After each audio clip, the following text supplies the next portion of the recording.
Yo, yo, yo, yo. What is going on, everybody? Oh, hang on a second. Forgot to fix the layout. What is going on, everybody? Welcome back to the edition of the NXT Watch Party. Tyler will be here in just a bit because obviously we can't get the date and get this fucking NXT. As y'all pretty much know.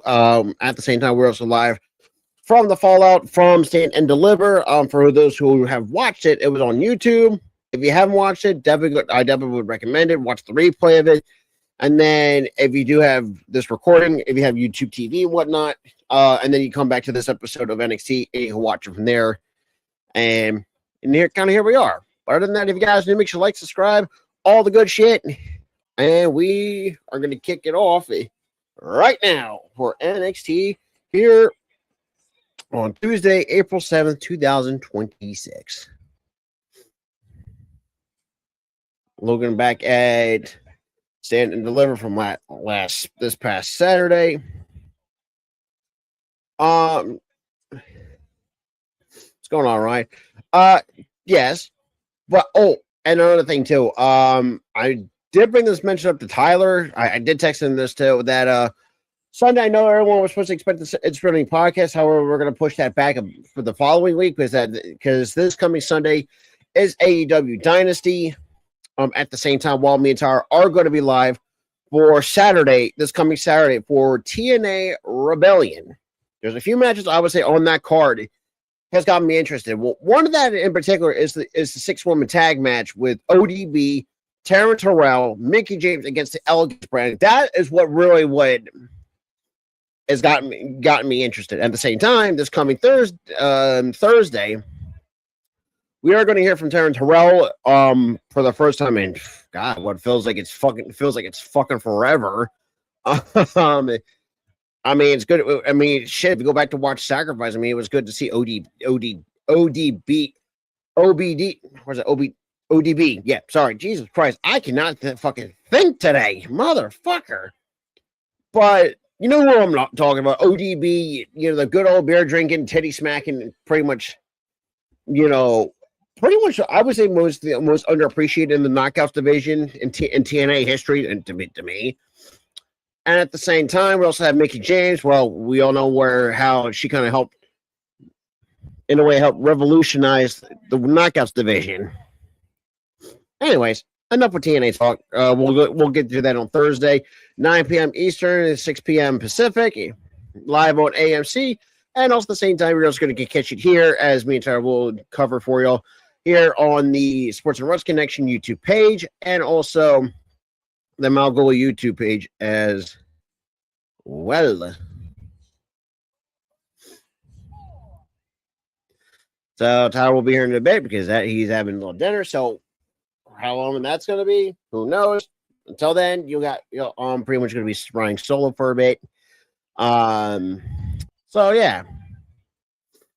So we had a couple title changes at Stand and Deliver. We have Lola Vice finally capturing the NXT Women's Championship, and then also have Tony D'Angelo capturing some gold, which I always had a feeling he was going to get the belt at some point, but I'm surprised it took this long to do it. But I mean, hey, I mean, kudos to him. I mean, the fact that he's like the first NXT Grand Slam champ, that is still freaking insane. Because now the fact they incorporated the NXT Heritage Cup for a while, kind of makes a lot of sense. So now we got the first NXT Grand Slam champion. As at some point, Hendry has to go to the main roster. You're going to have to move Hendry to the main roster along with not just JC Jane. Well, JC is another one too. That's going to definitely get the call up. But at the same time, it's like, how much longer are you going to keep Soruka down there until she's main roster ready? We'll have to wait and see until then. But other than that,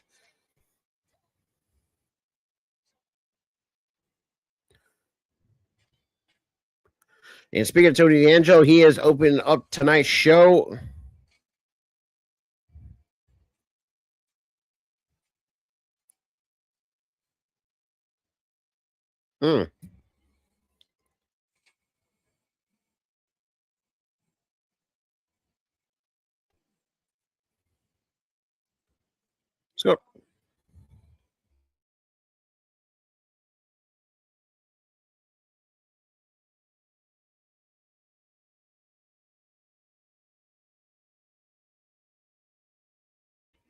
What a prestige.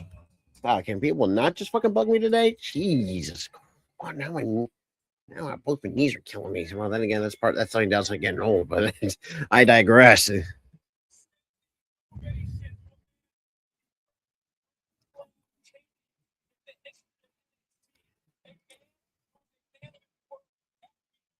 And already he's already got phase two is complete.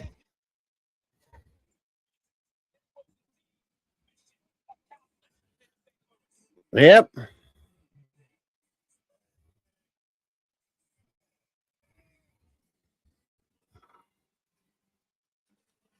And that's crazy too. The fact that the entirety of the NXT history has never had a Grand Slam champion until Tony D'Angelo.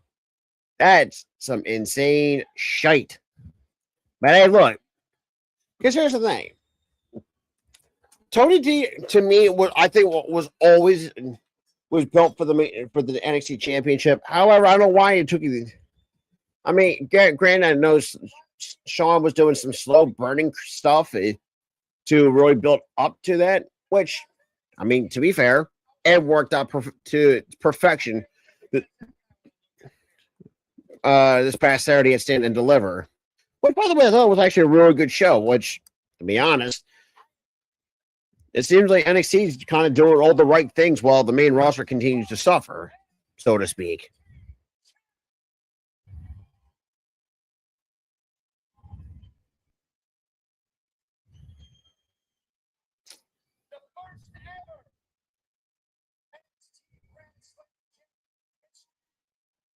Yeah, that's still kind of crazy to really think about.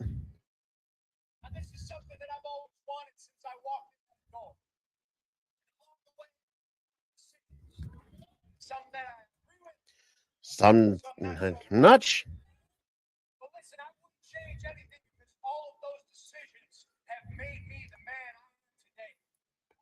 I made that at the same time. Stacks and Dark State pretty much killing off the Dawn gimmick to get now with this mercenary gimmick. It,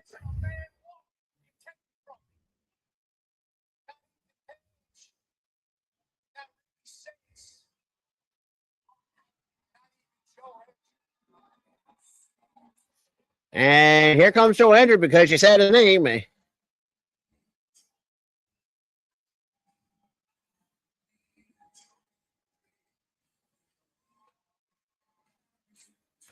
I mean, that's rule number one. You don't say this man's name until he appears. It's just it's just how it goes.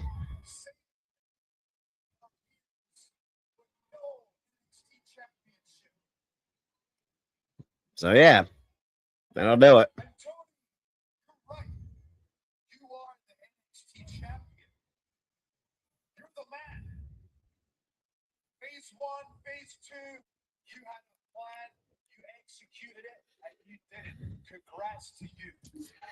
Yeah, I mean,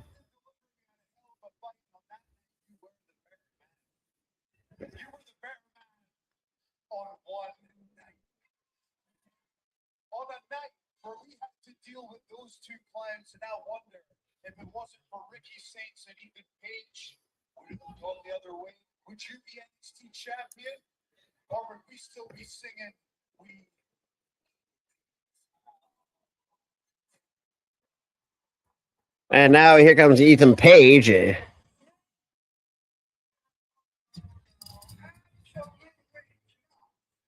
Oh my lord.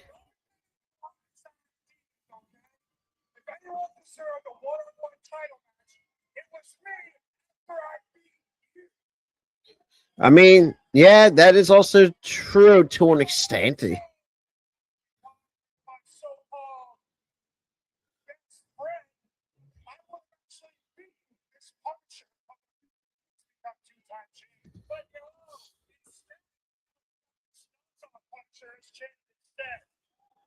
Uh, oh, and now we got Ricky Saints now coming. Jesus.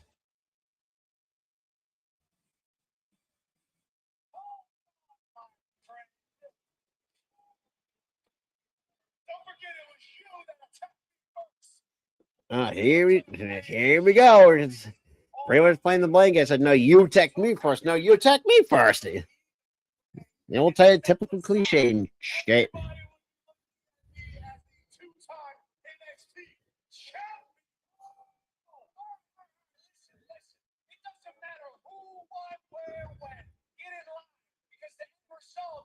It's still going to be the same. Again, it's.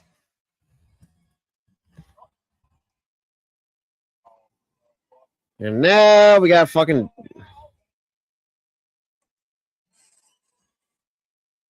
Now we got Dark State. And I'm going to be honest. I'm not feeling these. Like I said, everyone when this group debuted.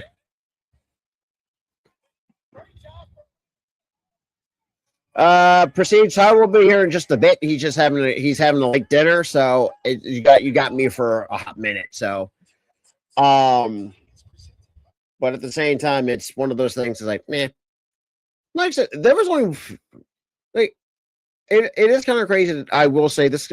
Like I said, there's some things I've done solo for a while in the channel's history, especially here on the Sports and Wrestling Action at the time. But I mean, at the same point, it's like, there was one time I did NXT by myself for God knows how many weeks because, either Tyler was not feeling it or, other shit. Sometimes, it's, that's what I'm not saying. Yeah. But yes, I did want to bring this up because I did text Tyler this too for those who are just coming in. We do have a bit of a change on the streaming schedule. Saturday, which originally I was going to do the Rangers and Dodgers game, which is a 9:40 start for first pitch. However, didn't realize that TNA Rebellion was this coming Saturday, and kind of looking over the card, like it's not a bad card. I'm going to be honest, but there's one match in particular that has caught my eye, especially in the build up to Rebellion.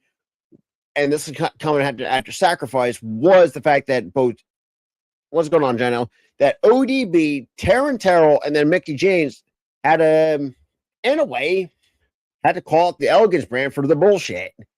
And seeing where we are now, on the good, obviously, which, by the way, this coming Thursday is the go-home show for TNA Impact, for TNA Rebellion.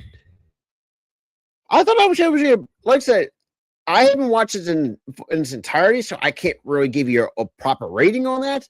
However, I did watch some of the highlights. The fact that, yes, I know Stephen Macklin got his bell wrong.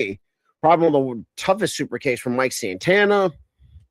And kudos to the official for put the brakes on, because, good Lord, we do not need another OVW situation, because if anybody knows, we're going, and I'll talk about OVW in just a bit, because, well, I think it's you, Ryan. AEW Dynasty is on Sunday, so that's why. Well, here's the thing: AEW Dynamite this coming Wednesday is the go. So, really think about, we have two go home shows this week: AEW Dynamite going into Dynasty this Sunday, and TNA on that Thursday going into Rebellion on Saturday. So, either way, kind of getting the best of both worlds. I'm not gonna lie per se, but I'm kind of excited because, yeah. And now we're looking towards the back. I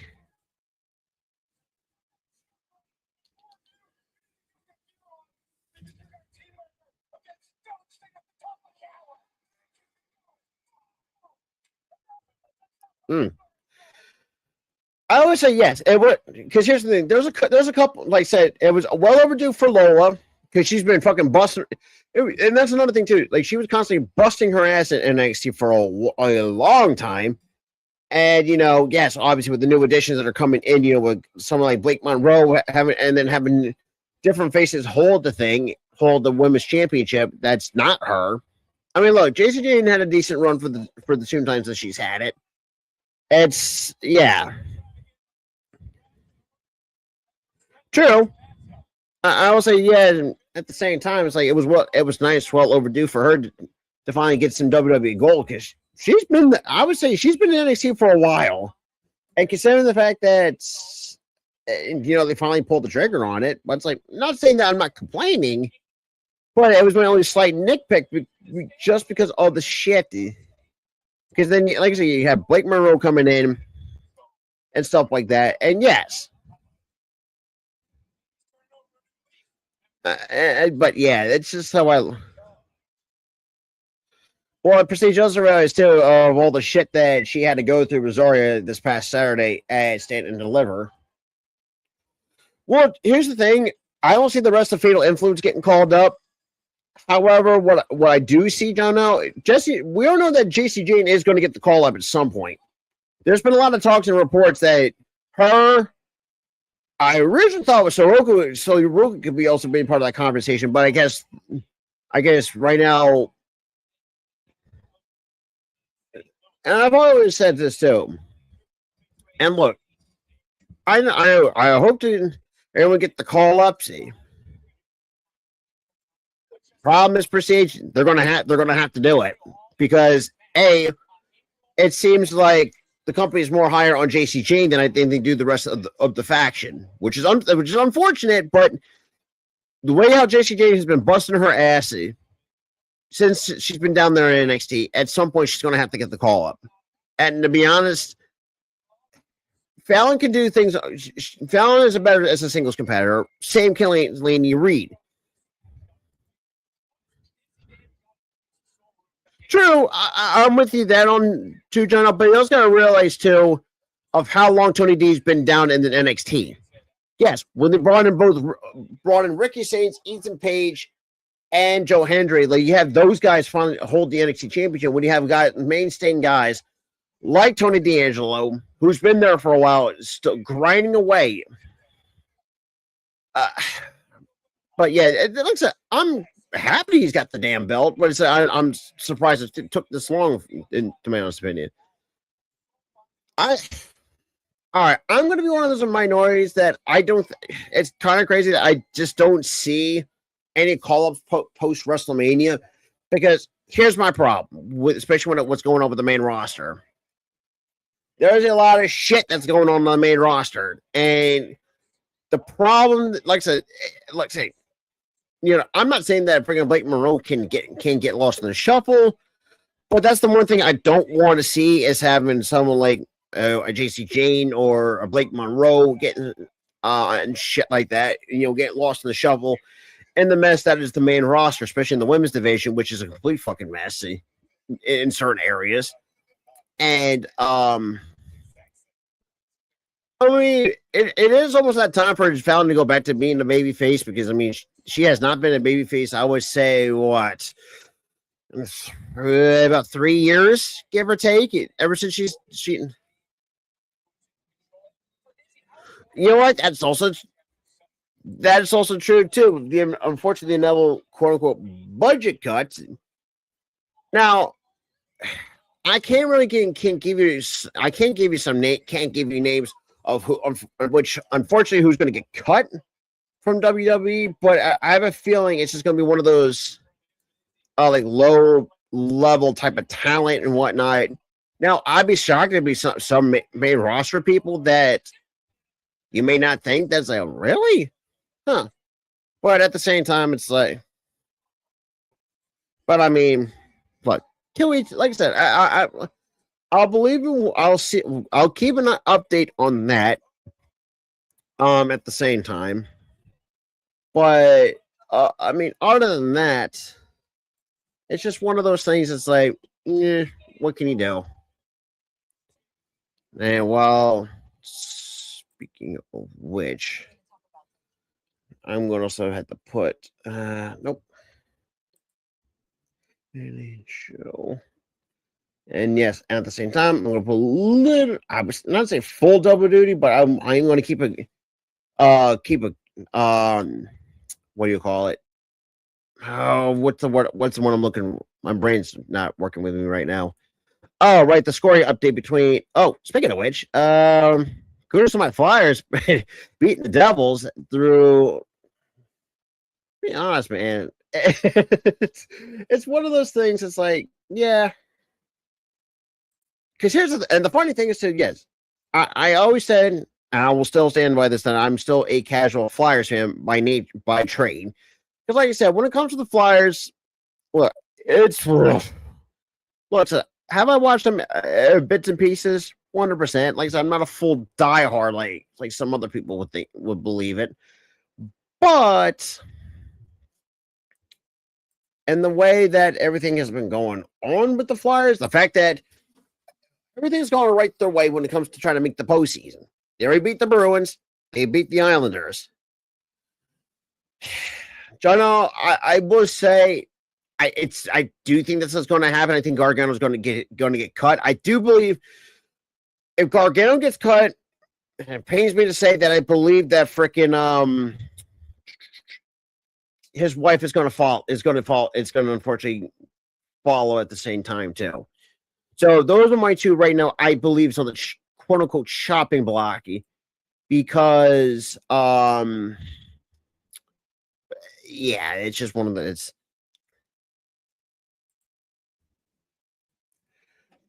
but I mean, what there's nothing really can do about it. But at the same time, it's like, yeah, where's the orange and the black? But yeah, I think Gargano is look. If his contract's not expired by the time he gets released, the problem is it's that no compete clause. That's where my problem lies.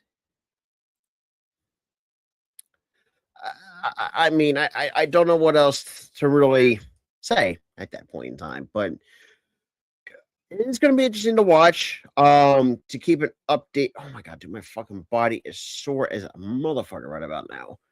And this shit freaking killing me. Oh, dude. Well, that's shit. That's Dexter for you. I mean, look, Dexter's one of those characters. Like I said, Dexter. You just like I said, I'm not trying to poke fun at anybody for not watching Dexter's Laboratory, who's never grew up with Dexter's Laboratory, but take it for someone who's has grown up in that era of cartoons. But yeah, Dexter in season 1. Here's the funny thing too. It was supposed to end in, I think, after 2 seasons, if I'm not mistaken. But Cartoon Network right now was one of those. Same with Nick and Disney when it comes to the problem is Prestige. I don't see that I don't think it's ever going to happen because if you really think about it, it's the 2 different eras of the technology. Well, especially when it comes to the technology at the time. Then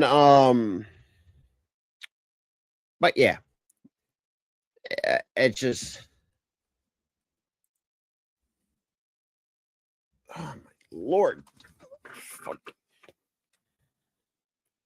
Well, anyways, we are officially back from commercial. Well, it depends. And here's the way I look at it. I'll give you a perfect example of this. We'll go to the way of Karrion Kross. You know, if everybody remembers how he got released the first time, of everything, of how everything had, how the company, well, let's be made him job out to an aging Jeff Hardy at the time, and seeing all the shit, and then he,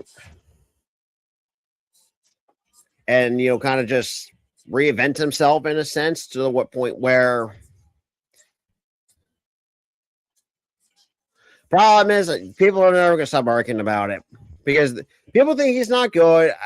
It's like I'm one of those people. Like, look, I'm one of those people who do clap back a lot against the IWC because I will call out the bullshit within the IWC. Like I had this freaking one dude who was supposed to be a quote unquote aspiring bodybuilder and whatnot. Block me like a bitch because, like I said, I called him out on the bullshit because he likes to watch a dumpster fire. And other than that, well, I would say I wasn't working out. Try. Like I said, when you work constantly 8 hours a day for 5 days straight, And yes, and also at the same time, too, I'm old. I'm getting older. Nice shotgun trap kick from Ruka into a kip up.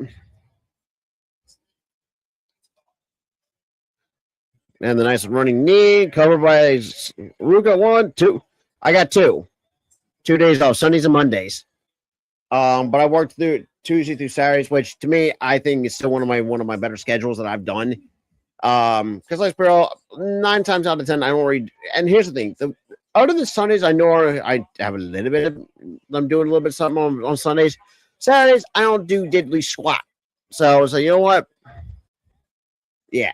So, other than that, I mean, it's like you said.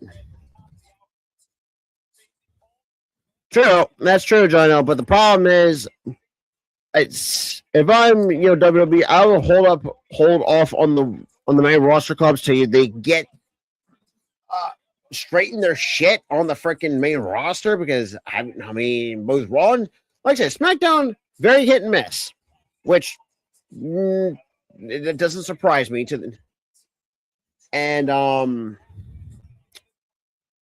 see, that's what I'm saying. Like, I don't do shit on Saturdays. I was like, I'd rather just go in, have a schedule, work every Saturday, get the 8 hours, and bada bing, bada boom, be home at least between 3:30 and 4. On most days. But yeah, that's just how it is, right? And a nice spear by Izzy Dame. Then she just rolled out of the ring.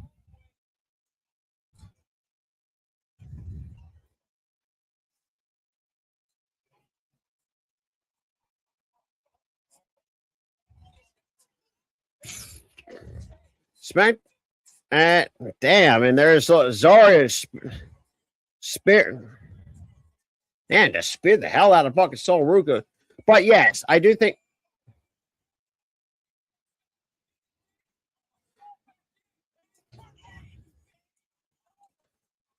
2 and 3. And I think that's the reason why I think Sorga may not get the call, because I mean they're still having her and Zarya kind of feuding. The question is, how long is it going to be? I can't really give you the straight answer. But to go back to to addressing John L's comment about the SmackDown talent, both the entire main roster itself needs a whole fucking shakeup.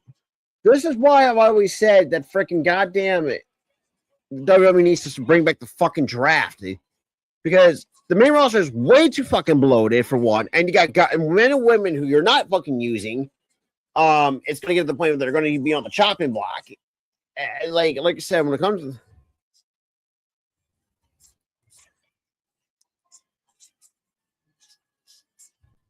to True. Well, I see this more on the WWE's part, John Allen, because AEW is doing their own thing, and from my understanding, that pretty much, John Allen. I think that's the reason why Soul Worker has gotten the call up to the main roster, because there's a whole entire unfinished business with Zarya. I got Blake Monroe.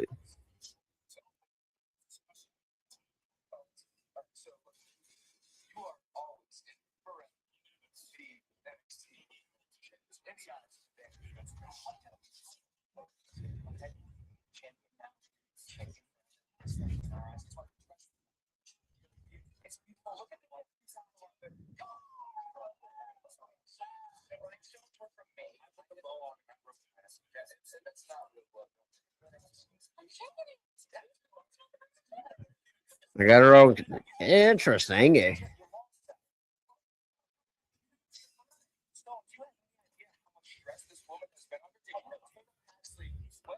I think it's too prestige. Like, those people don't understand. Like, there's some stuff that I would say Soul has got to finish up in NXT before she gets the call up.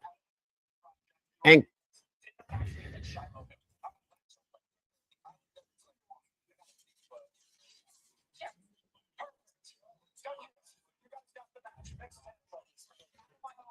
the question, man, it's been a while since we had a mixed tag match in a hot minute. I know we've been saying this for a while, but the fact they're going to just not bring back the draft and realize the fact that, because like I said, had to if and like me and like we talked about this on yesterday on the Monday Night Raw watch party. What is going on? And the fact that TKO is sticking their nose where it doesn't belong.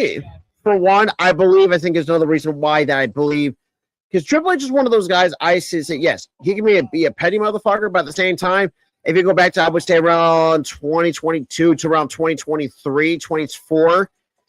You can definitely tell WWE was in a whole lot better place at that period of time prior to Endeavor getting their freaking hands on it on WWE and kind of look where the state of it is now. And consider the fact that you have Punk saying tell TKO to lower the ticket prices. Then at the same time you also had Cody on the last episode of Friday Night SmackDown pretty much told TKO in a shoot promo to kiss his ass because of all the shit.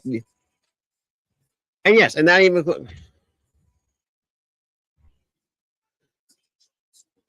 I'm thinking supersedes. It wouldn't make no sense because like I said, if she did win it, you're gonna have to. Well, I don't think she's gonna get over pushed because people don't realize how talented she is. For one, number two, if she did win the Rumble, they're gonna have to automatically call her up regardless. And considering the fact there's a lot more things that she's got to do down at NXT, and at the same time, Triple H, and I probably bet that Triple H is probably putting that off on hold for right now because, like I said before, the main roster is so fucking bloated to the point where it's like you got men and women who are not getting not used on TV, for one, and it gets to the point where like you're gonna have them put them on the freaking chopping block for budget cuts and shit, and but that's just me. Like I said, there's a lot of shit that it's. I don't know. We'll have to wait and we're gonna have to wait and see how everything plays out because, and I'm one of those many people. I do think WWE is going to find a way to get out of the TKO bullshit because of how everything is going on, and the reports are coming out that TKO is trying to heavily rely on celebrities to sell WrestleMania tickets when. Like WrestleMania could have been sold, like I said, tickets could have been gone quicker had you lowered the fucking ticket prices. We're gonna continue to scream that till the cows come home, and clearly TKO, and considering that both TKO / Endeavor, it's gonna get John Allen. I will agree. It's gonna get to the point where to one of the women in the back, because right now you already had fucking Punk and you had Cody, anyways. Call out TKO for and all the shit. Well, Cody and more in particular has pretty much rightfully called out because of the of TKO's meddling for one, and considering the fact that the ticket prices are, and the fact that finally it's dropping in price, but it's still not enough to where films can go. Look, wrestling, like I said, that's why I will say this too for anyone who's watching, especially on the North Sports Rush Connection, or follow me on Twitter. Like I said, to me, go to indie shows. Like I said, it may not be. Like I said, if you want a good bang for your buck, if you can't afford, and especially go to indie shows or go to AEW, because those to me are probably your best options to have affordability. For one. Probably not, John, because I don't think. God, I can't remember the last time this man wrestled at all. To be quite honestly, Danhausen is the kind of guy that's just there. He's pretty much a background character for the most part. And considering of how well it's been working for WWE, I think they're keeping it that way. But yeah, it's. A lot of shit's got to change with this company. I mean, was I still watch it? 100%. Well, like me, Tara, and Goy said, we're not going to be those people say, oh, fuck this company. We're going to just stick to watching AEW and whatnot, or do indie or watch indie wrestling and whatnot. We're not going to do that because it will make it look bad, but at the same time,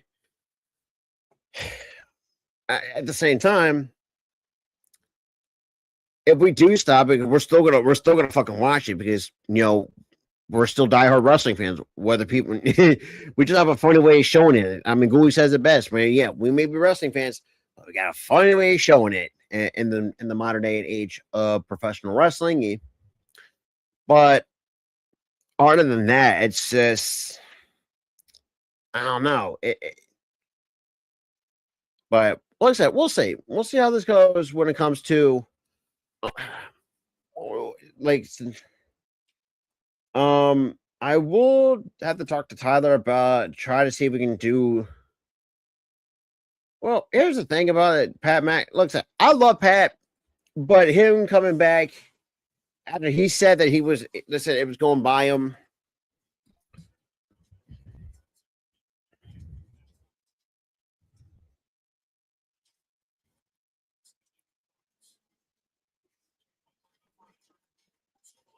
Anyways, and yes, for those who are wondering if I'm looking in a different direction while we're on commercial break, I am keeping up with my Flyers because right now the air.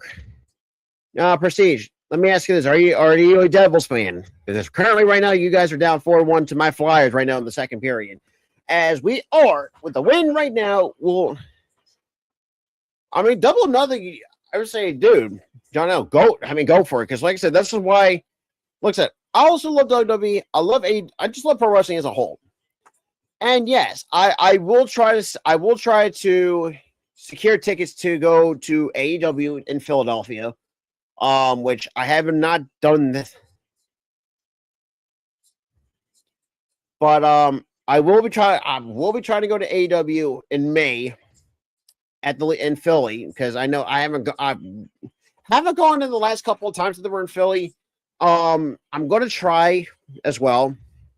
I'm going to try to, if TNA does come back to Philly, I'm going to try to go do a taping over there as well at the 20, depending on where they're going to hold the tapings at. Like I said, there's a lot of things that I got to do when it comes to the pro wrestling thing. Whereas I still got to go to AEW, I still got to go to TNA. Like I said, until WWE it gets very affordable, like how what they were back in the day. It's gonna be one of those things that like I said, I'll still watch the company, but I will still watch. I will try to attend a lot of indie shows, which I have done.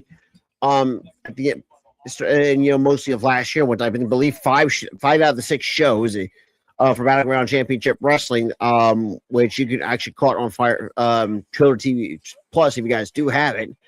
Because I obviously mean getting ringside, which actually was pretty cool for the most. Dude, it's still one of my favorite things to do was to go to indie shows because it is a different atmosphere. I guess it's pretty much.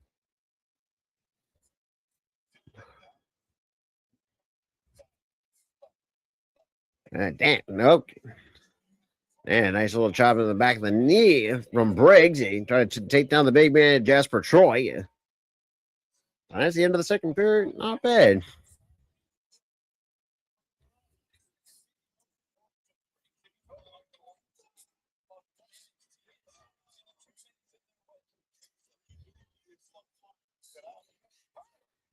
Man, this Keanu Carter from behind and dragging out the big man. Damn, goes knee first and face. Knee first in the steps, face first in the ring post.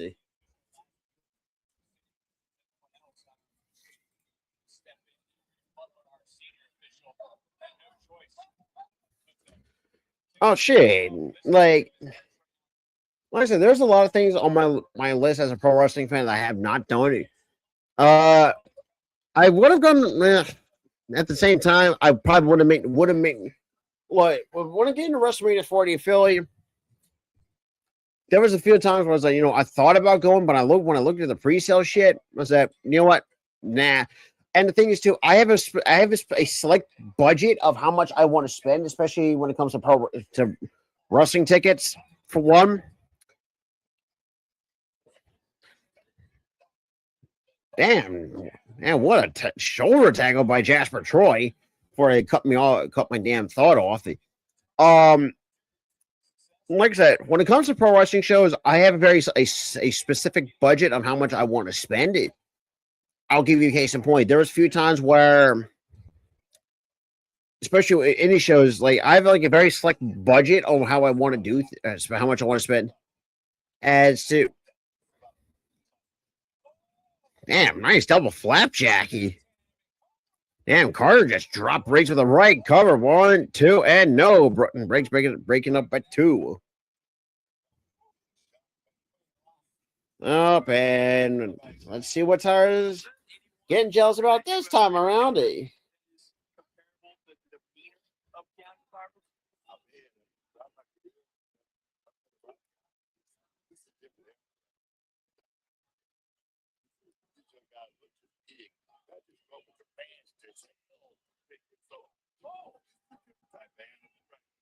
Short arm clothesline into the cover, hook for the leg from Briggs. And that right shoulder up. Philadelphia, April 20th. Like I say, I think some comments about the big man just about a month ago. He was on the bubble and he did something. This is it. This is it. Damn, gets tossed right really hard in the right corner. Keanu Carter. Take him off his feet, but Carver is in full control. Carver right there. Keep Carver up big. Keanu Carver, a walking time bomb, just waiting to destroy somebody else. And now just stomping away on Briggs goes Carter. Oh, I know, Prestige. Like I said, I don't disagree with what you think on Izzy Dem at all. Yeah, he's fucking. Get out of here.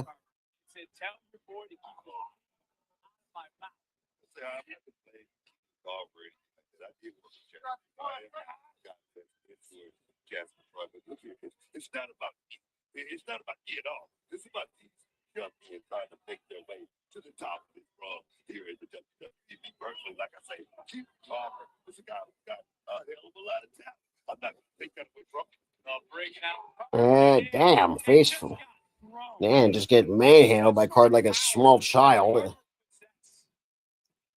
Absolutely unreal, and you just feel an uneasy tension right now. Here's the performance. Josh Briggs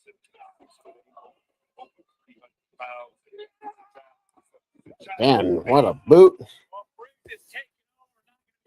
To be honest, I mean, I could agree with that. However, I still feel like Jasper Troy. I don't know. I lean more Jasper Troy than I do Keanu Carter. Because yes, I've never seen LFG. I don't know what Keanu Carter's capable of. This is the first time I see this man wrestle literally on NXT television. However, I mean, that's just.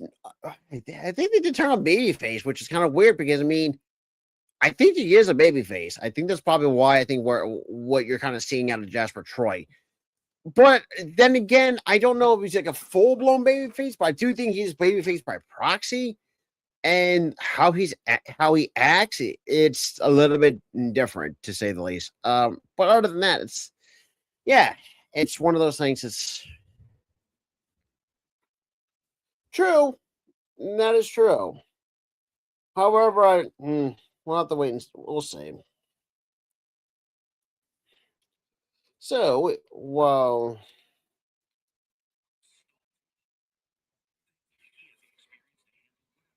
Ooh. Ooh.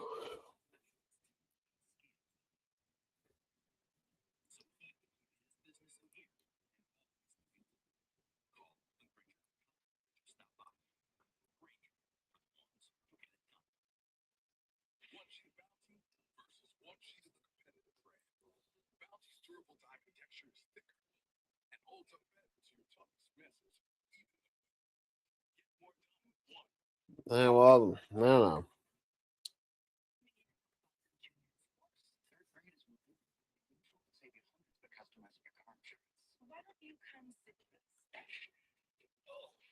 Damn, all right. I mean, freaking secrets. Damn.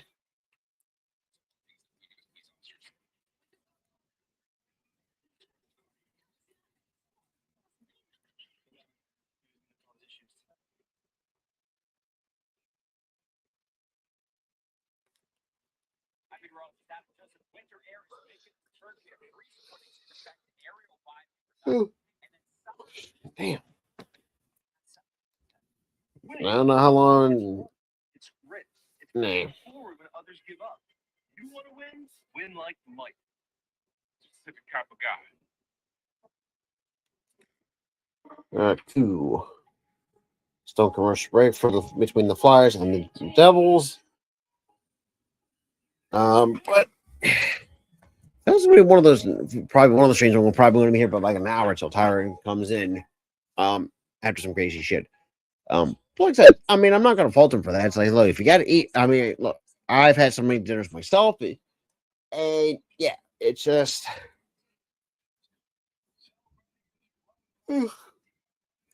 Yeah.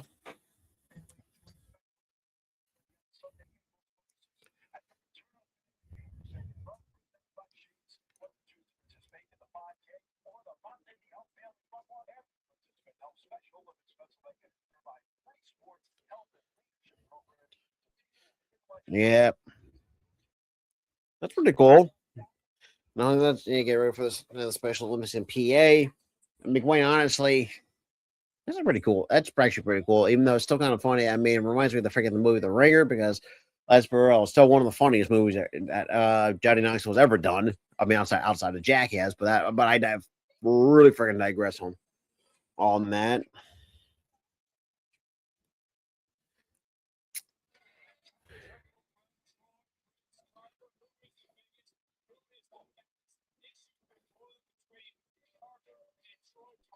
Damn, nice elbow by Briggs off the road.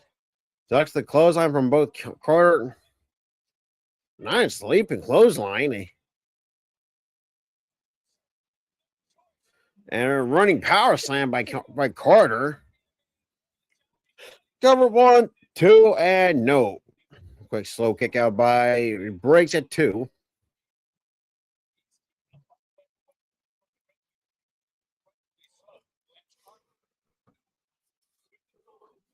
I mean, that is true.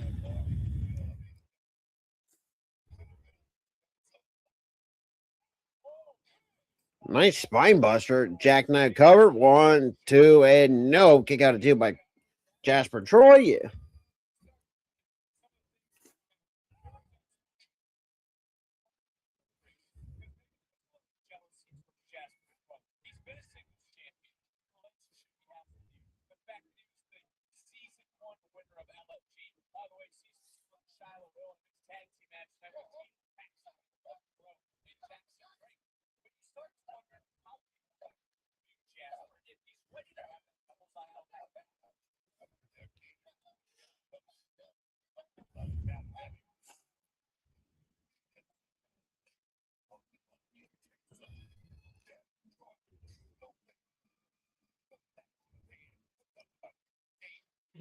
There's Troy. Man, Troy. And now Carter firing back with multiple shots of his own. Double action right across the chest. And nice scoop up power slam from Jasper Troy.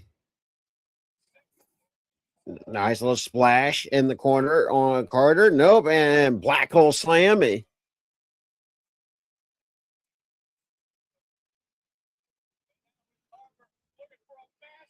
And then massive choke slam.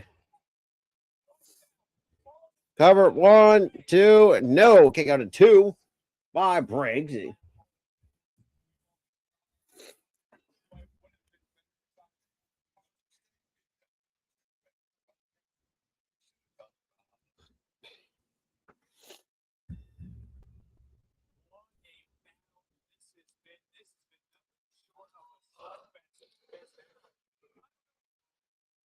Damn, talk about ugly spill to the floor goes Jasper Troy.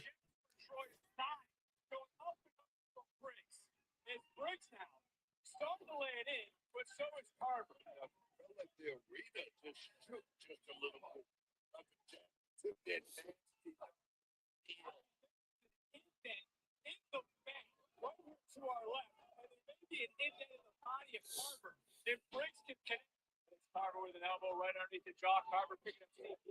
Caught by Briggs. This truly has been Damn. all three have given it their best. last shot. Only one will stand tall, and the only one standing right now is Briggs.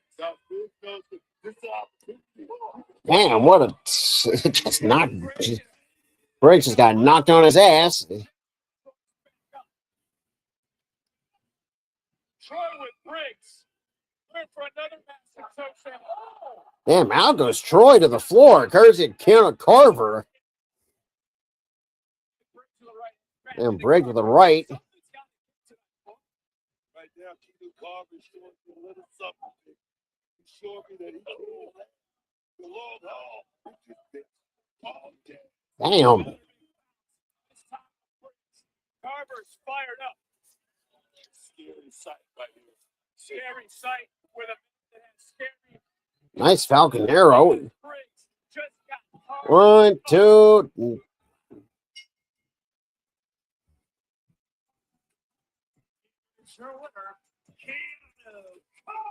So Keanu Carver gets the win.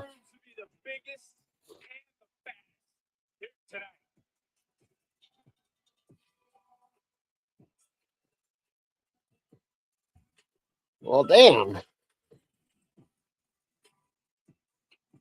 back to some of the action in this match. I mean, this was the second tumble for Troy in this match, specifically for Jasper Troy. I don't know how Carver still the muscle breaks up late in the game, but who, if anyone, can stop Keanu?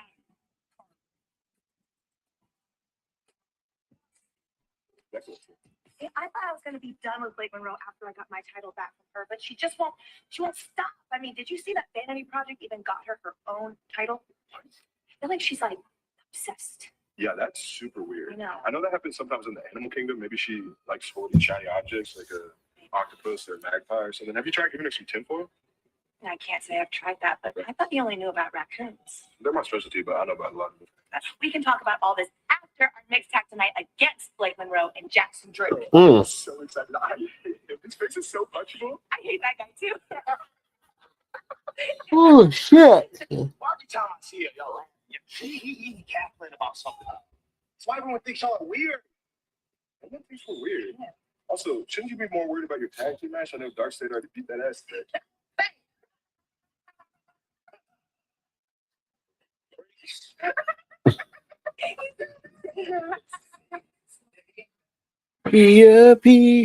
So coming up next in the tag team match, 8-man tag match. Dark State taking on Hendry. God, Tony D, Ethan Page, and also Ricky Saints.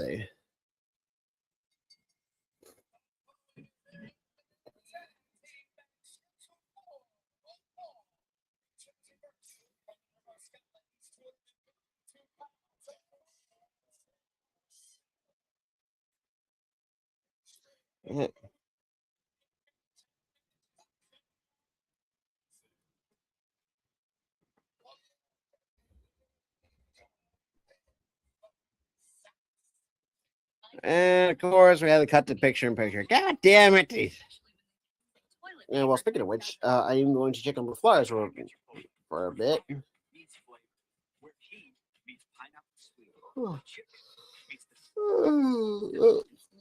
That bitch is still in commercial. God, my fucking entire body is sore as a motherfucker right about now, dude. I can't deal with it. I can't deal with this pain.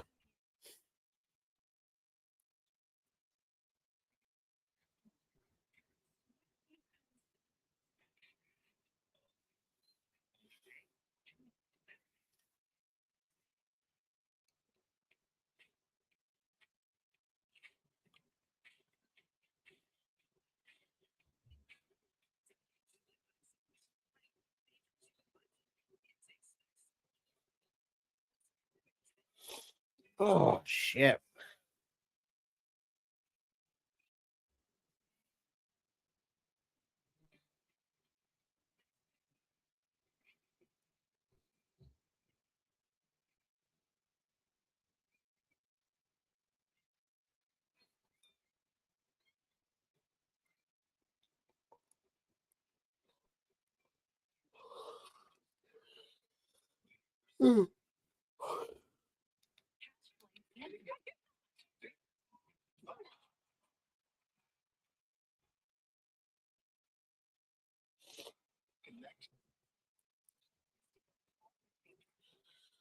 So, well, until hopefully tires are freaking okay and whatnot. Hey,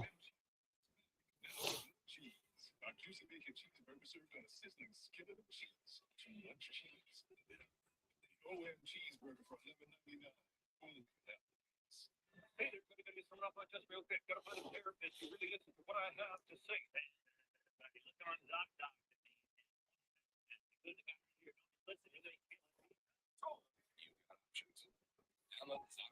Anyway, Why not just keep talking? Trevor's Eagles. He's tied his career high. 3 points. He's also tied his career oh, shit balls, Mickey.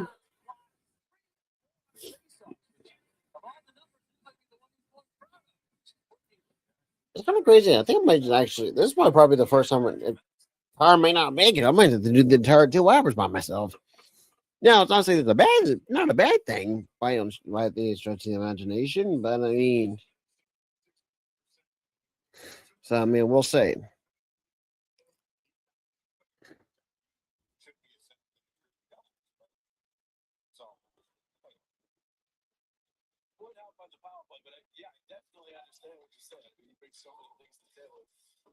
All right, so 4-1 lead. And we're still in picture. Damn, how long is this picture-in-picture going to be fucking be?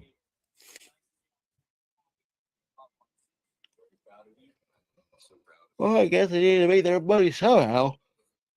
All right, fine. We are back after that.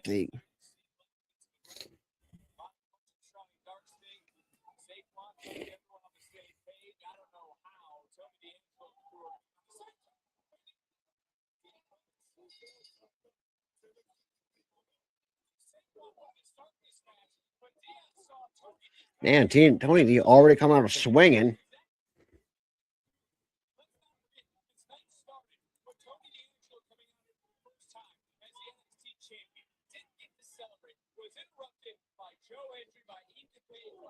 And there's Cutler James. Damn, now Deion Lennox. Then, yeah. There's Sars with a boot to the face. Like,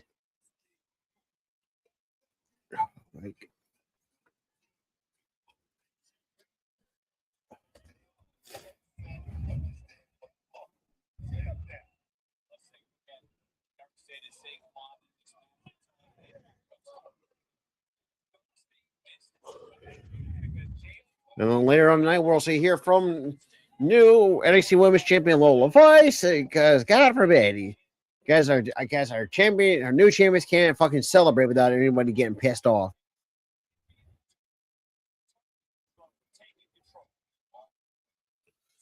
Nice inverted sliced bread. And nice little history between both Dion and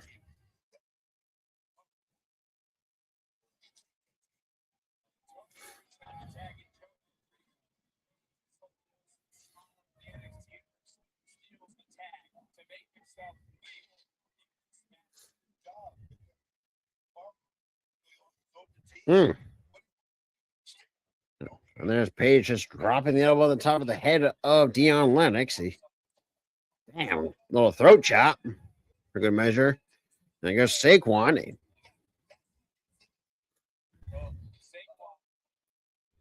Nice brain buster. One. Nope, just a 1 count. They just asking one more.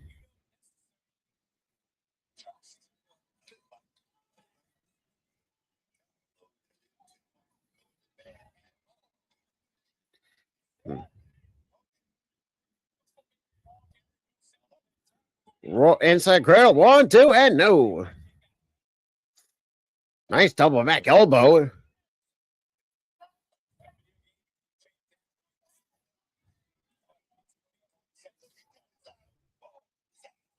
And there's Cutler James just tossing Ricky Saints like ragdoll. Damn, we're past the 1 hour. The 1 hour march. Well, Jamar. Sorry, I did not see your comment because right now I'm not even paying. Well, it's like I'm kind of just to be honest, I mean, you could say Izzy Dame's one of them. I think Tana Pax is well overdue for her rematch as well. I would have said Jordan Grace, but she already got called to the main roster, and that's going to be another thing I'm going to have to. That's going to be another thing we're going to have to talk about, the fact they're not using her on the fucking main roster at some point. Like, say, look, I think if anything, like some of these wrestlers that are not getting used on the main roster should have the ability to say, you know what, send me back, just send me down to NXT for some work. At least you and the thing is too, you can also just be on TV with NXT, you know. And Sean knows how to work with you. That's another thing too. That's just how I look at it.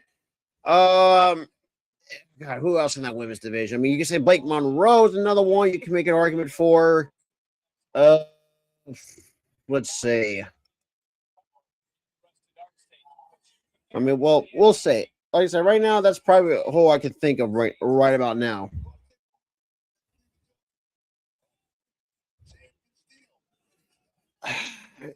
The thing is, too, Jamar, I will say, I just got this weird feeling they're not going to get called into the main roster post WrestleMania. I'd be shocked if they do, considering the fact where the state of the main roster is right now, both not just on Raw and SmackDown, but both in the men's and the women's division.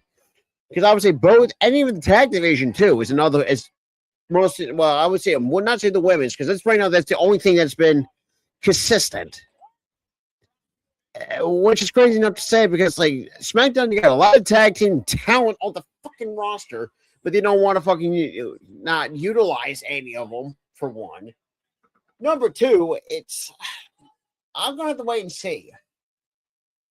Because I originally thought that freaking Open Family was going to be on SmackDown, but they're going to pull this whole free agent bullshit, which I was like, it's getting to the point where say he's got to pick a brand, Raw or SmackDown. He has to pick. It's getting to the point where it's like, I hate this fucking the whole free agent show up on both shows type of deal. It's, to me, I find it fucking stupid, in my honest opinion. Like I said, I like Oba. Another thing, I appreciate what the main roster, the creative team is doing with him on the main roster. However, outside of that, it's like I said, we see it week in and week out on both Raw and SmackDown. Whereas you got freaking AEW's kind of, in a way, kind of catching fire at this point in time, because if you really think about this, it's kind of like go back to what like I said, when in terms of the WWE going down a little bit of a downward spiral, I'm going to say the last time they ever did that was back in 2019, where when AEW's first year came along, everyone and all the other stuff. And I think at the same time too, but like I said, I'm just kind of trying to point out the kind of the deja vu scenario. But like I said, I'll still watch all, like I said, in terms of pro wrestling. Oh, my knees, dude. Anyways,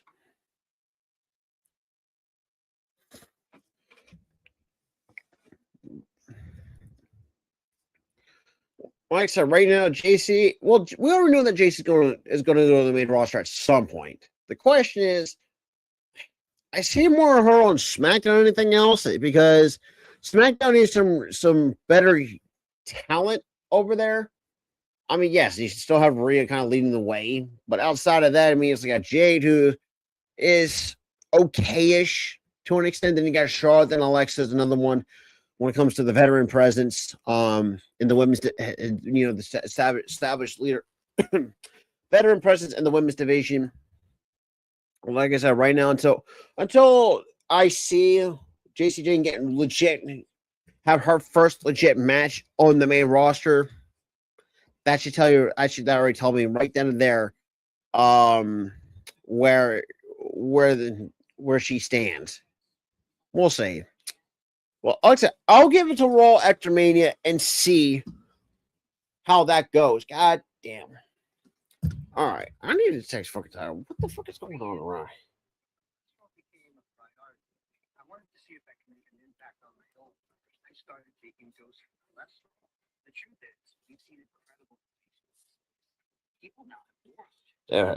Looks like it might just be me for the next 50 something odd minutes. Jesus. Oh my god, dude. What the fuck is my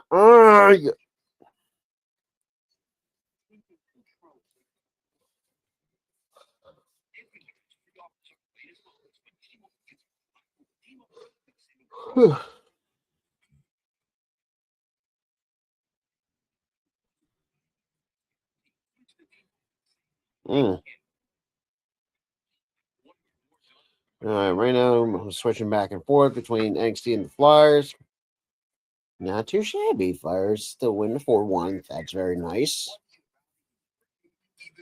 I'll be right back. I gotta grab myself a.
Oh, sorry. I had to grab a drink because right now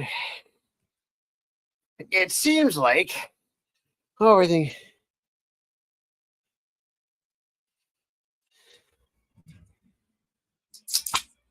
Damn.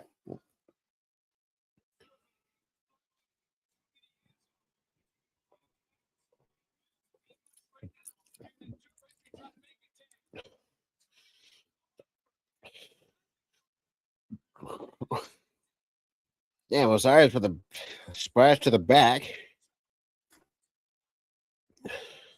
1, 2, no. And tag to Cutler James.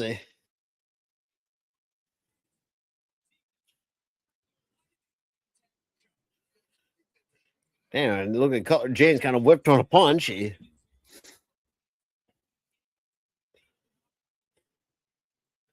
Speaking of which, I gotta get a fucking goddamn thumbnails made for both WrestleMania Night 1 and 2. Oh, that's gonna be another fucking problem. Motherfuckers. It means not gonna not gonna push everything back another goddamn week because the fucking when it comes to the Wrestling podcast. However, I mean, there's some other stuff that we could talk about on the Wrestling podcast. I mean, probably after. Then again, after this week, it's definitely fucking damn. It's also WrestleMania week. Fuck. We're already there too. So me is not gonna fucking push this shit back another fucking week for both episodes 94 and 95. Anyways.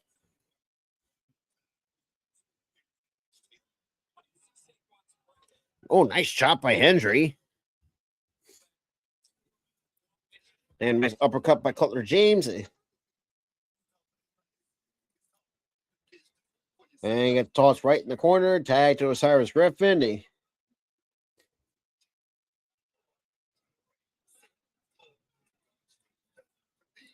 And Hendry with a nice multiple uppercuts on Cutler James.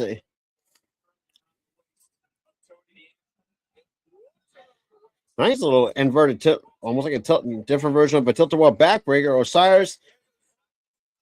Nice little bit of 1, 2, and Britt. And that was broken up by both Paige and Saints.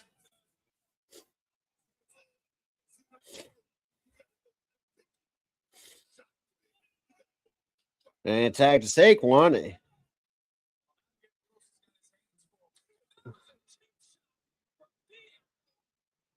And Dion Lake with a massive cheap shot. They got Miles Bourne. Hang on, where the fuck?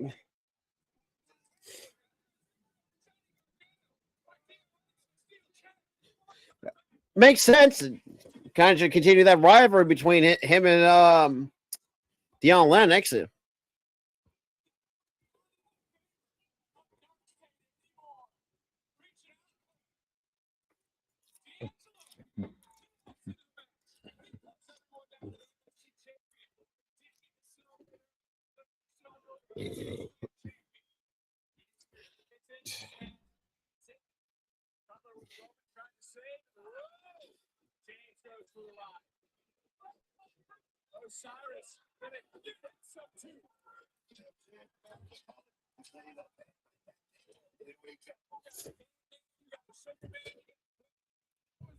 One, two, nope, and then it's broken by Cyrus Griffin. So yeah, it kind of looks like it's going to be meeting all. Finally, first time being solo. Ricky Staines on the move. Nope, up and over. Nice pump kick and also over the bridge. Ricky, nice leaping forearm and taking out Osiris. Cutler James and with the gut wrench to a goddamn gut buster. Out goes, damn.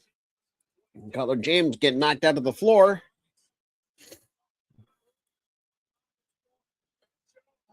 And Hendry going for a fly.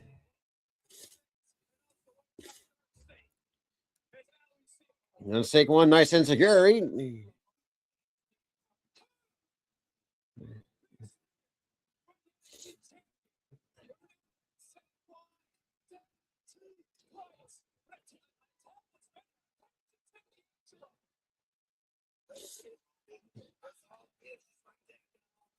Oh yeah. Three and the team Page, D'Angelo, Hendry, and company get the win. However, I don't think the rival. Yeah, Tony D is not going to be happy.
She's always in my business. She's jealous of me, but I don't. Why you joking? And I ran off. After this, ain't much left to say. Get off my car. So, Lonnie, come next week. I'm going to show to you in that ring what the world already knows. Jada Parker don't play. I mean, yeah, that is true.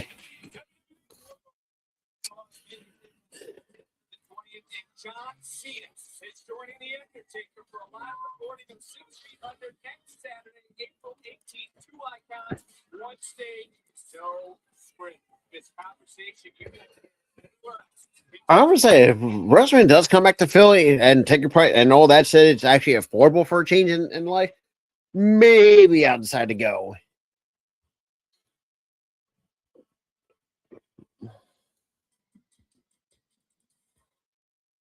So now we got birth. Oh God. That's just a stupid group name.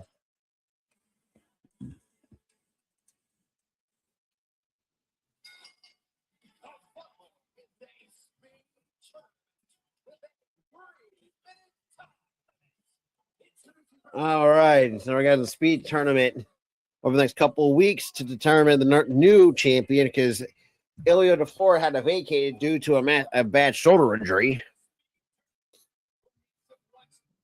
All right. All right, still no good.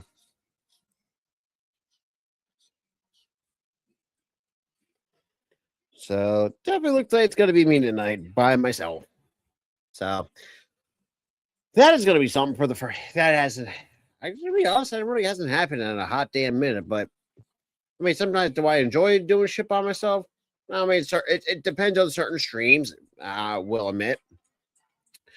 At the same time, now when it comes to wrestling streams, yeah, usually I prefer having Tyler and both Ghoulie with me most of the time because obviously I can get awkward at times, as y'all can probably tell because it is kind of meh.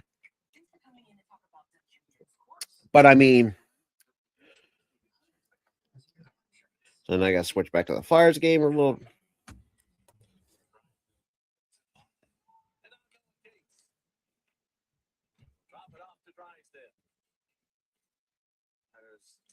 Power play goal early in the game. Their first power play goal of the year against the Devils, 1 for 7. 3-game season series. There's Forster. Back out to Drysdale. Moves it across. And yes, for those more, I'm also keeping track. For those who are just coming in or just finding this too, yeah. So probably wonder why you're so much of the Flyers while managing NXT. Here's the thing. The reason why I'm also managing with the Flyers because I want to see them make the postseason because after this franchise has been I would say mediocre at best, and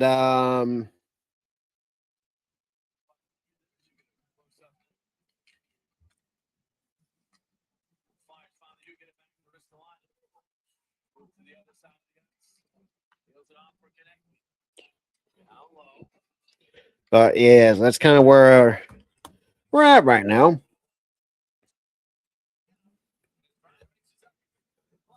See, I don't because I don't think WWE would be that stupid. And if I know Triple H is not he doesn't really book like what his perverted. Well, speaking of Tyler, God, late time than never. You guessed wrong. I just lost track of dang time. So I was eating dinner. I was into dinner, and then Let me guess, doom scrolling. Second cup of coffee. I was into that. Then I was talking to my parents about something they're watching. I just lost track of time. I mean, better late than never because, good Lord, we're almost towards the end of the show. I know it's 9:19. I got not even a few minutes left. Yeah, and at the same time, we're also been balancing this with the Flyers too. Which, by the way, we're up by 4-1 of the Devils. We are actually good, and I am shocked. But yeah, for a franchise who hasn't done shit in a hot damn minute since COVID. And all that, and the same, or obviously you can say, guys, you can go back to 2010, where that was when we had the time. Oh god, that was when we freaking choked the finals. Ugh, it's probably one of our better seasons that we ever had in franchise history, but at the same time, don't remind me of that, Rob. Please don't remind me of that. Dude, a lot of Flyers that's still ingrained into a lot of Flyer fans' memory. For crying out loud, it was the first time when, how we freaking, like I said, have we not fucking choked? The only good memory I have from that series was when their entire team wanted to pick a fight with our entire team, and basically the entire team. Oh yeah, I forgot about that too. That was awesome. That's kind of crazy too. It's like the rest of the series, I don't care for. So, yeah, you kind of did miss a lot. Tony D didn't get a celebration because because obviously with Hendry had to put his 2 cents in, then both Ethan Page, then Ricky Saints, then all hell breaks loose with them in Dark State, which that's all well and dandy. So typical NXT shit. Keanu Carver, he comes as advertised because boy, he manhandled fucking Jasper Toy like a bitch. Yeah, Keanu Carver freaking scares me. Scares me to death, man. After that, you had the yeah, we had a bit of a video package with Jada Parker still not done with her Kalani Jordan. That's still not done yet. Oh yeah, did you see Kalani Jordan's IG live? I did. They actually Oh showed that in the video package. Yeah, I saw that either. I was like, oh boy. I was like, yeah, Jada Parker's not messing around. Well, she don't play. She's trying to get in your car and beat the living hell out of you, Kalani. She's dead serious. Hold on. There we go. Oh, better.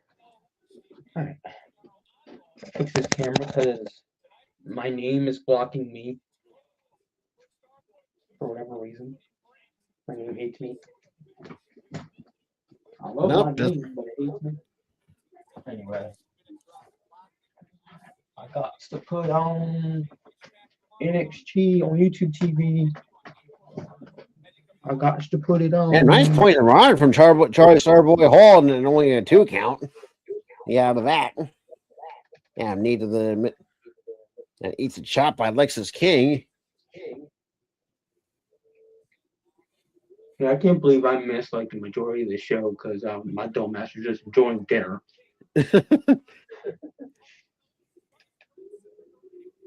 But I was forced to eat out in the kitchen, but that was all right. Nice standing corkscrew. 1, 2, and no. We got 2 minutes remaining here, and with the speed title.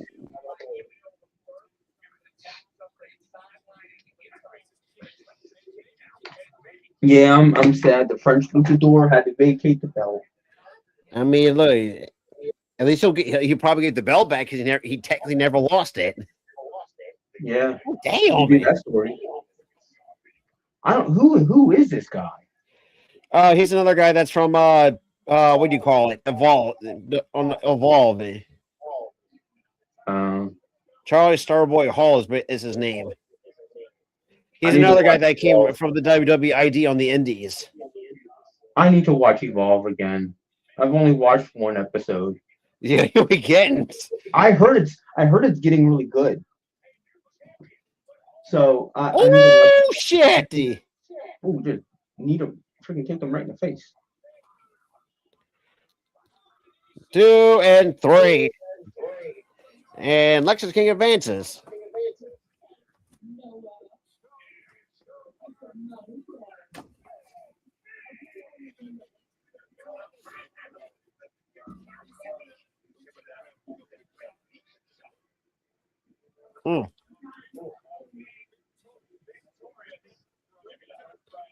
And the double boots to the face. Well, Chaos, the way I'm looking at and seeing this, I think it's just like a mild. I think both Roxanne and Liv should be okay by WrestleMania. I don't know about that. It was just announced that they just got a concussion. Well, we don't know how. And Liv only has a stupid bump on her head. Dude, her and Roxanne have 2 knots on the top of their heads. I feel like people want to blame Stephanie Baker over it. It was nobody's fault. I think what should have happened, they should have positioned Roxanne slightly to the right, so that it would look like they headbutted each other, but Liv's head would be on her chest. It wouldn't be like a full-on head-on-head collision the way it was.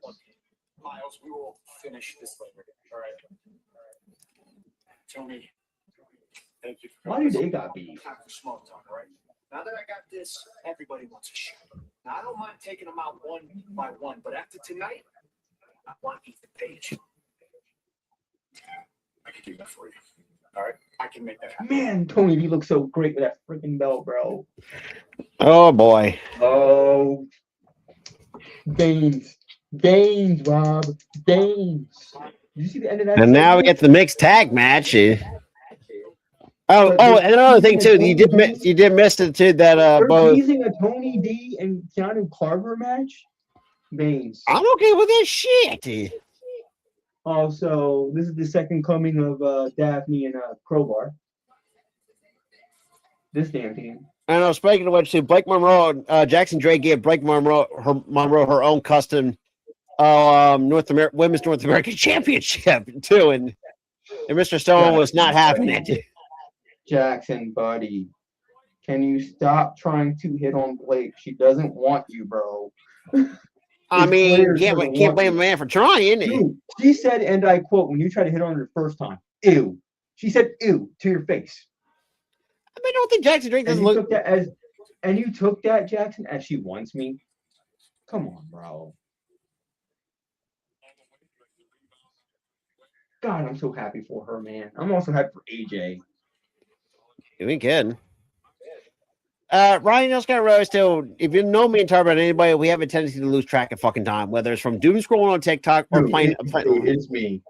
Here's the thing. I got lost.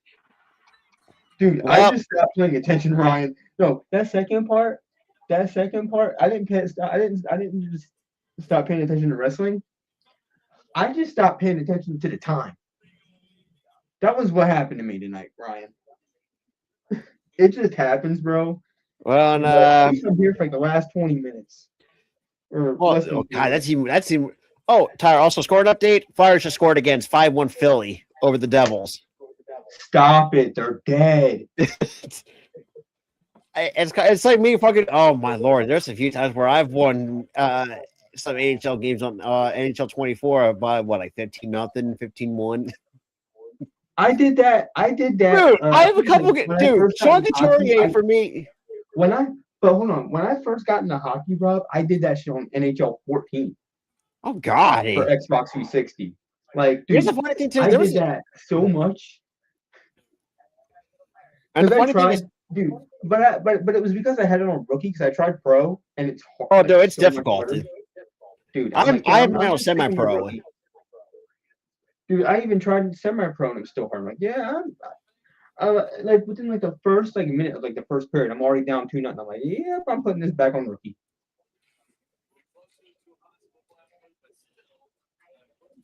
Whoever thought? God, if somehow the Flyers can go on probably a run that actually like that would shock the hell out of me. If we make the finals and win, I might legit cry. Dude, because it's fucking it's been over 50 years. Dude, in my entire lifetime, yeah, I didn't get into hockey until about like 2012. But my entire lifetime, I didn't win shit. Showing in. I mean, hey, look, we got lucky. We saw World Series in 2008. We saw a Super Bowl in 2017, and yes, another one in 20. Twice with the Eagles. Well, I mean, I'm going to call it out. We've probably never seen one until the day we die with it when it comes to the Sixers. Dude, I don't even know what the hell. No, there's any other team. I agree with you. I agree with you and Key. The trader that owns the team needs to sell. Dude, I've been fucking screaming that for fucking months. And yet I can't fucking get. It's like there's shit that I. Because here's the thing, it's like the dude puts more money into the Commanders than he does in. I think it's dude. Mind you, this is the same man who's. I call him that. Here's the thing: he got the damn Commanders to a conference championship. He didn't get us to that. So that's why I call him a traitor, because he puts more money and time on that team. I'm calling now. Wait till 2030. Somehow the Philly WNBA team does outperforms the fucking Sixers, then you know it's a fucking problem. Anyways, but I'm just saying now. Since freaking, he's owned this team since they fired Colangelo for the burner accounts. Oh God, that was fucking that was just messy. So he's and then you had the fucking Sam Hinkie resigning. That didn't fucking help either.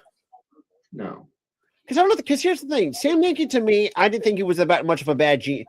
He wasn't a bad GM, but he just made bad decisions. Here's the thing with Hinkie. I thought Hinkie was the one that blew up the team. He wasn't the guy that blew up the team. No, to get Bynum. I don't know who the GM was with that, but he sucked. Yeah, Flyers win. You love to see it.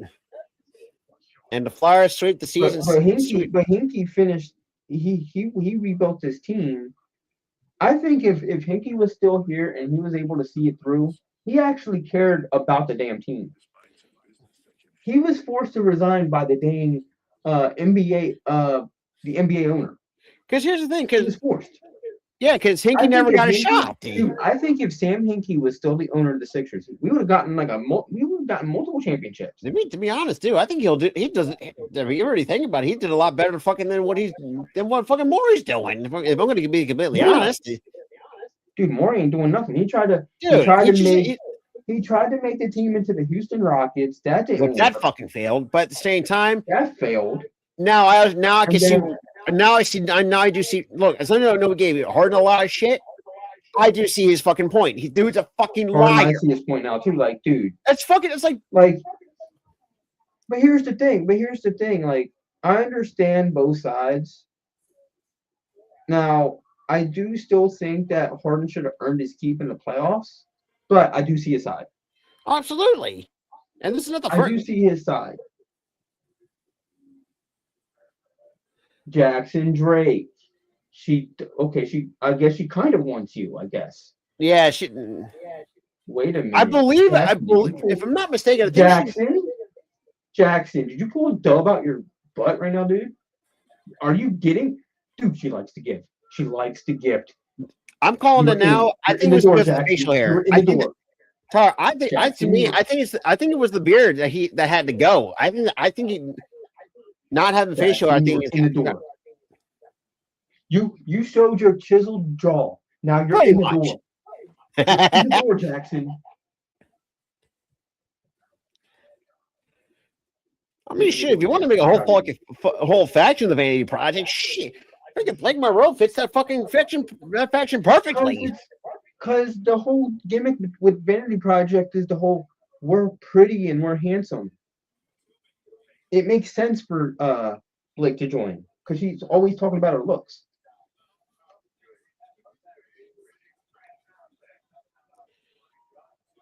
Look at Booker trying to hype up Jackson. I'm sure he's pretty excited. No crap. He's been trying to hit on Blake Monroe and he finally wins. Oh yeah, speaking of which, she's actually now showing off the cut.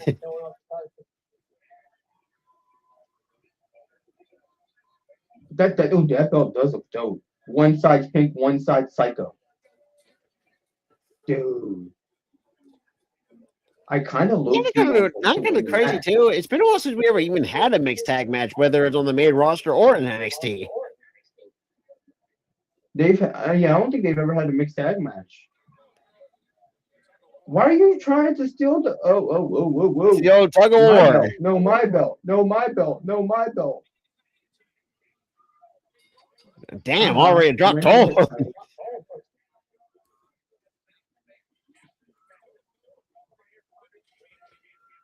I mean, Chaos Brand. It kind of gives the beautiful people type of vibes.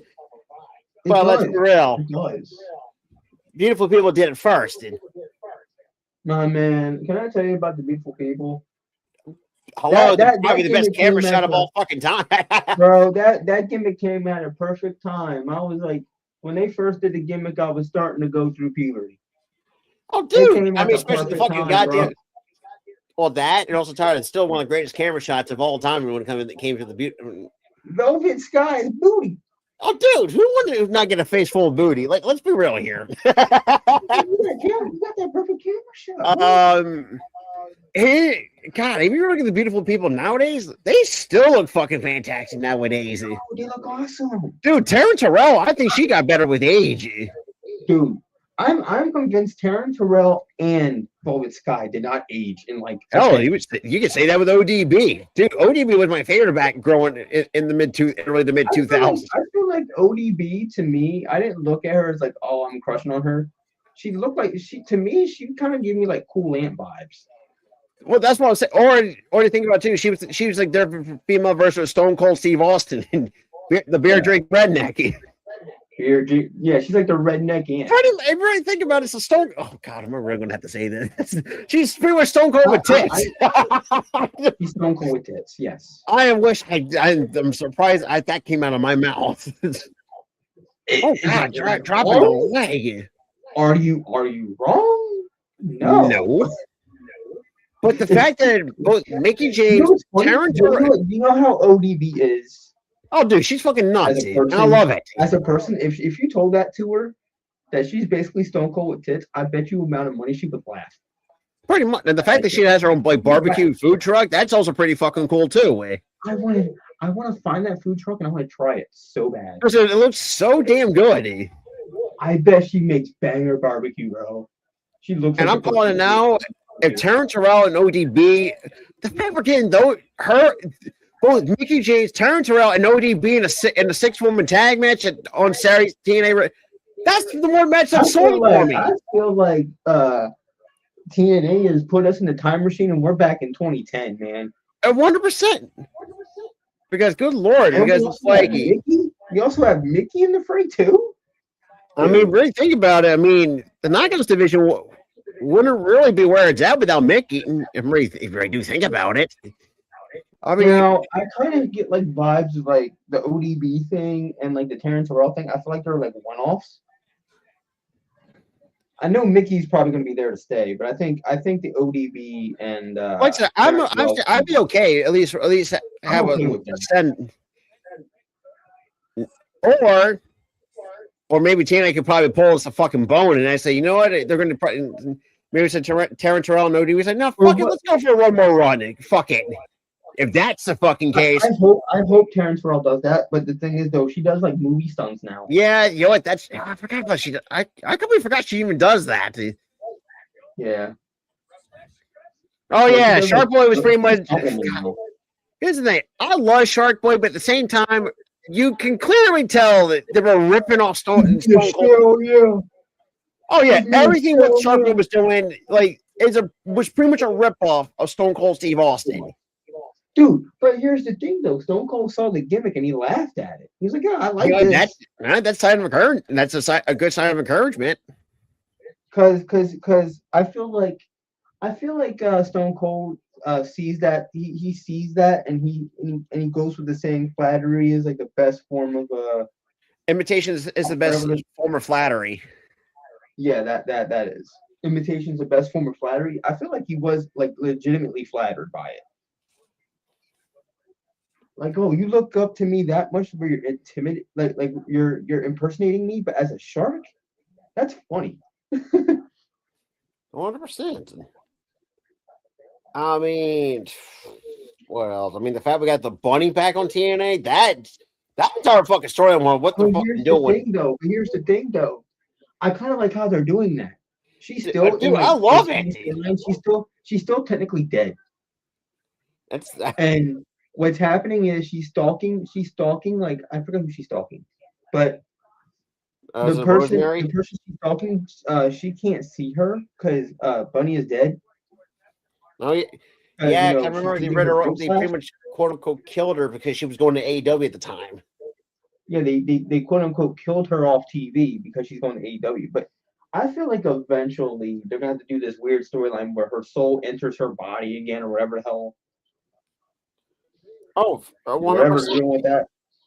But I think that's what they're going with because that Rosemary thing, like she always does like the weirdest shit. Like she lives in like an underworld or whatever. Oh yeah. And that's what so whatever is in her underworld. See, this is why I will always appreciate TNA even up to this point today. Because like they think of things that no one else can think of. And basically with the storylines with Rosemary, it's like, collecting these quote unquote sins. Well, the button Allie just looking on like she doesn't, like they don't even see her. Because like, she's dead. The character's still dead. It's fucking genius. It is. I mean, shit. I mean, there's a lot of things. Like I said, a lot of things that TNA did, I would say, in their history. I feel like TNA. The reason why that they do a horror storyline so well is they I think they tap into like horror movies and stuff. Oh, 100. I mean, especially the Which fact I you got like. Rosemary. Remember, this is the same Rosemary because remember, I believe it was the second or third episode. This woman carried a meat cleaver. I remember clearly. She became so because she was like I think at that point they turned her heel. Oh, dude, she works better as a fucking heel, anyways. This woman was chasing people with meat cleavers. She chased Gordon. She chased Jordan Grace with a goddamn switchblade. Yeah, I remember that too. I'm like, oh my god. God, it'd be it would be crazy if somehow freaking TNA could brought up this. God, it brought up suicide. Good, that would be shocking. Well, yeah, and even though I think TJ Perkins is elsewhere nowadays. What's funny is that they took from their own video game with that character. Yeah, because it was just only built for the video game. He was only built for the video game. I mean, he had a good looking card. His gear looked good. Because you get in the storyline in the video game, you get beaten up by LAX, and then sent to Mexico. Yeah, And then they don't know you're returning, so you return as suicide. And then you unmask and you go, "Ha, I'm back." At the end of it. Yeah. Look, I will say this too. Like I said, look, I still enjoyed the TNA video game. I know it wasn't the best when it first came out, but it had its charm for what it was. It got a cult following after. Oh, it does. It's the shit that's like where shit flops, whether it's a video games or movies. It's like years later. Oh God, God, we make this a perfect example of a movie, a project that flops but has a massive cult following. The Shawshank Redemption flopped at the box office. Here's the thing though. It has that same vibe of the video game of TNA. The movie really was never that bad. Also, the TNA video game was really never that bad. It just, I think it was just never. Well, I think the video game just was never properly received. I believe when it came. I remember owning it for the PS3. Do you know what it was? Shoot. Wrestling fans weren't really looking for an alternative video game for wrestling because the SVR video games were popping back then. Oh, dude, especially 07. It's still the goat. You cannot convince. It's still the goat of all pro wrestling games. I do think 08. I disagree with Gully to an extent. I do see his point, but there was a lot of bugs with that game. Oh, dude. 08 was okay. To me. Like I said, 08's okay. It's like when you get to the later ones, it's where you can see the drop off. I know they didn't drop off. The problem is that one video game franchise was not going to be sustainable for THQ. They had that's right. That's one before THQ folded. And then they folded. And then 2K got their hands on. Oh, damn, man. Which 2K turned WWE2K into NBA 2K in terms of microtransactions. Like I said, look, that's why I would. That's where the majority of the roster is, bro. In 2K26. Behind a freaking battle pass. Like it's Fortnite. Yeah. It's stupid. I'm like, yeah. It's very stupid. Like I said, that's why THQ, THQ Nordic, I will still appreciate for what they've done with the WWE video games. Yeah. I think but they did it right. But they did it right though. Oh, 100%, dude. You had to complete the story mode to unlock all the wrestlers. Yeah, you had to do it the old school. You had to do it the old fashioned way. Damn, nice. Over the top goes Shiloh Hill, front 450, roll through. Kick to the midsection. I go with the glamour side DDT. Nope. Nice Bailey kick. Oh, and a headbutt. Hello. And then glamour shot DDT. Cover up by Blake Monroe. 1, 2, and 3. She pinned the champ. That's step 1, Blake.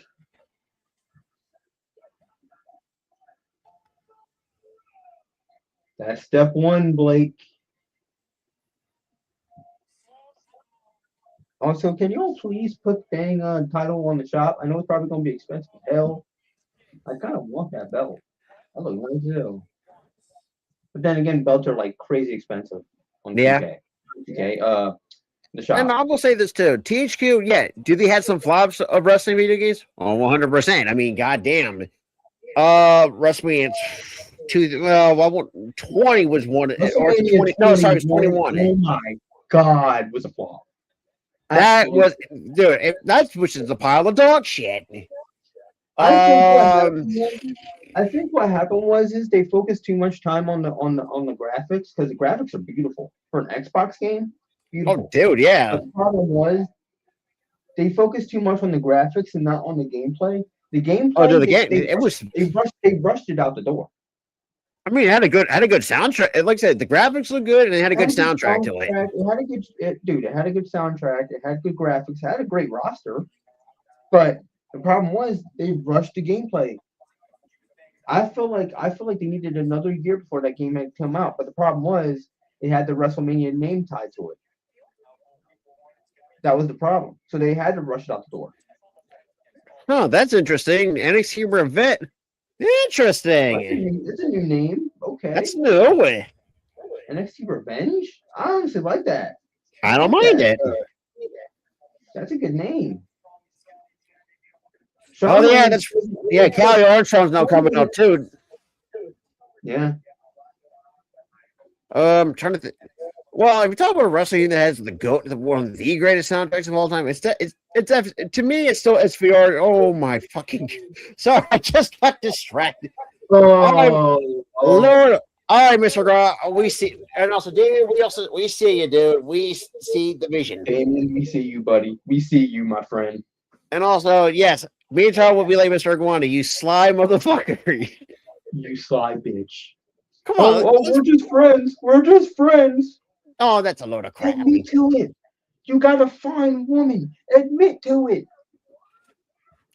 But I still believe, to me, SVR 07 still has one of the greatest soundtracks of all time.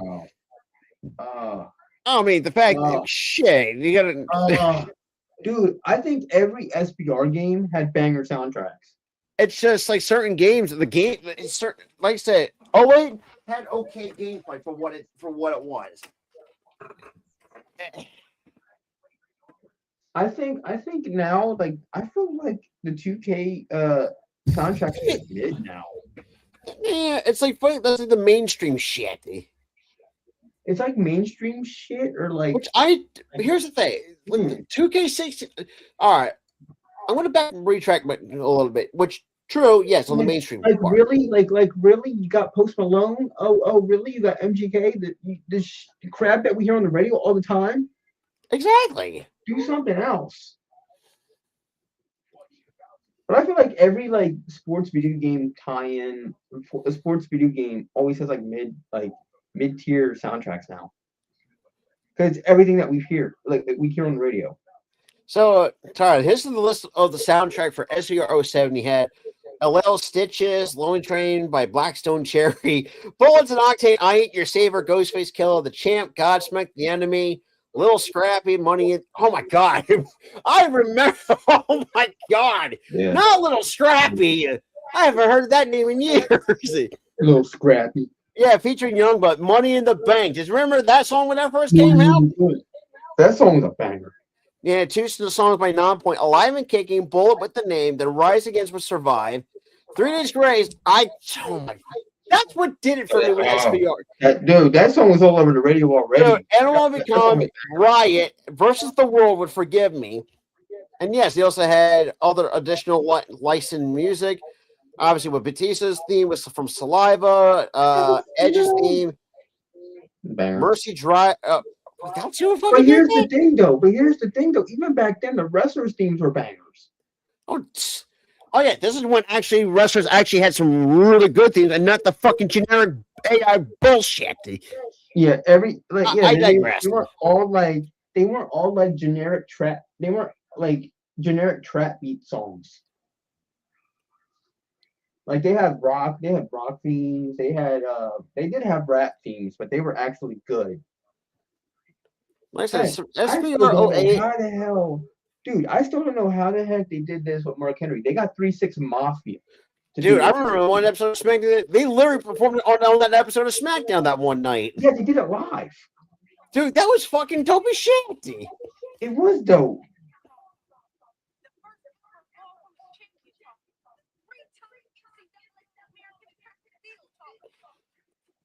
Oh, we got another track and field star. What's next? I mean, shit. You also have fucking Bianca Belair, who was a fucking guy. What's it? That's why I say that, because we already got Bianca Belair. So And they got one Ova track and Femme, field who's a star, shot putter, part of the now we track and got- field part. And this one looks like a freaking tank too.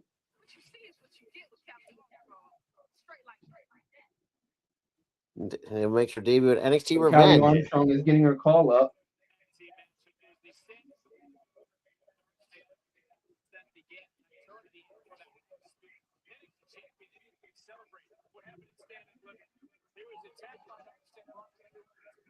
All right, this happened on.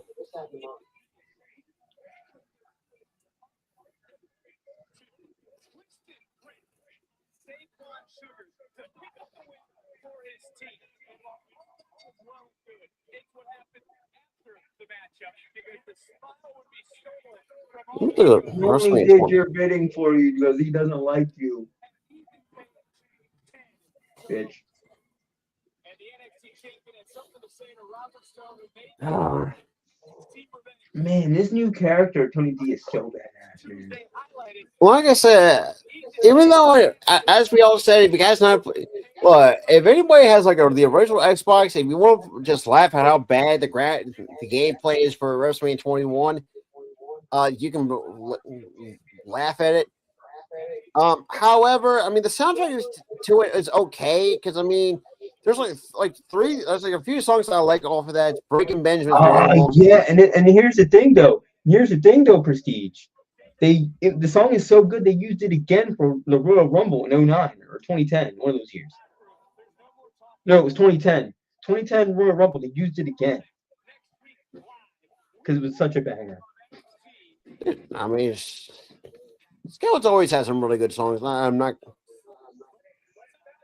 Now we hear from Laura Levice.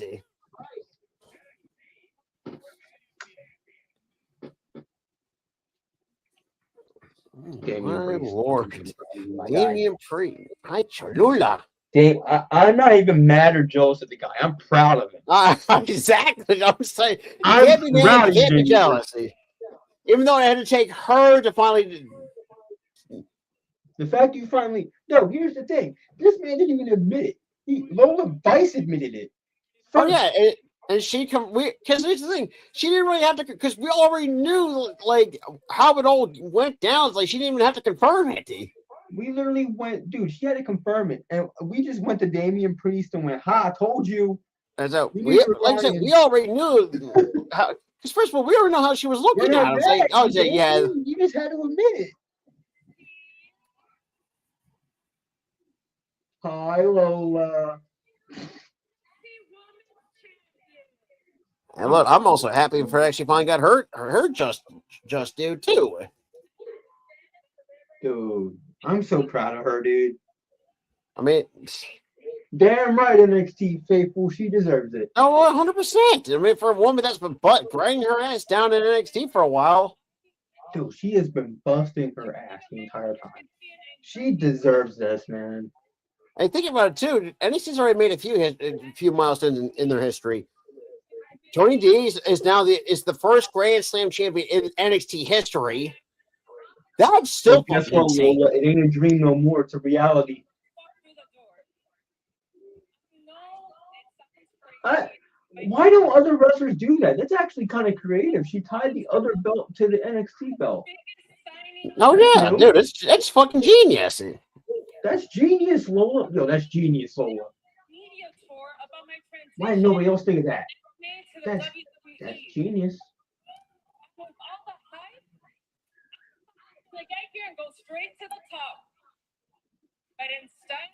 Nope, you had to work. Damn right. I mean, that is true. Got to the top. I basically became a white belt again and started from scratch.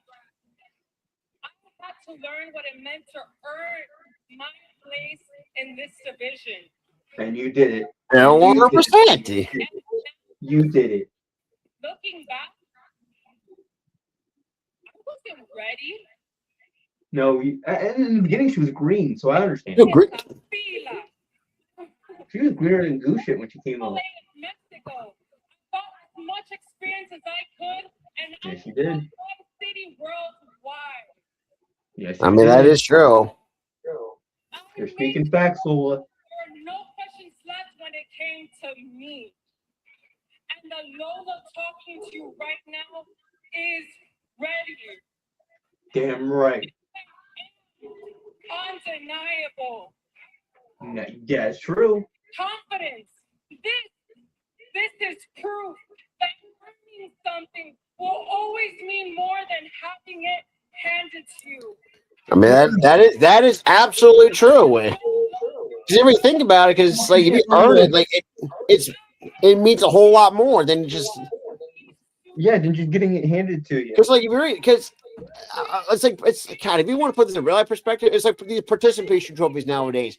You get that shit handed to, but at the same time, some wrestlers they get it handed to them like on a silver platter. Like, let's be honest, Ethan oh Page. My God! Hey, yo, man. Oh Lord, I'm going down, Rob. There's too much. Yeah, I'm folding to it. Oh, there's too much. It's Lady Reed for me, man. Oh my Lord, Southern women can fucking get it.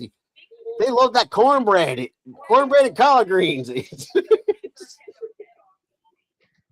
If you're Southern, eat cornbread and eat all your cornbread and collard greens. You'll look like that.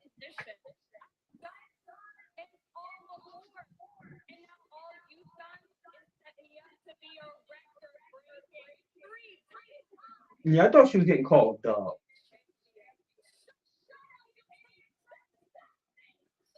I mean, I already do.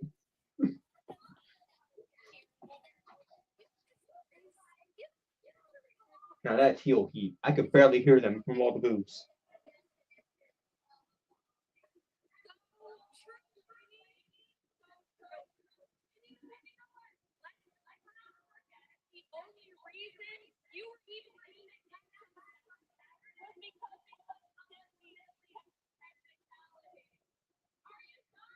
No, they're not done. They're not done. They're not. They're going to keep going.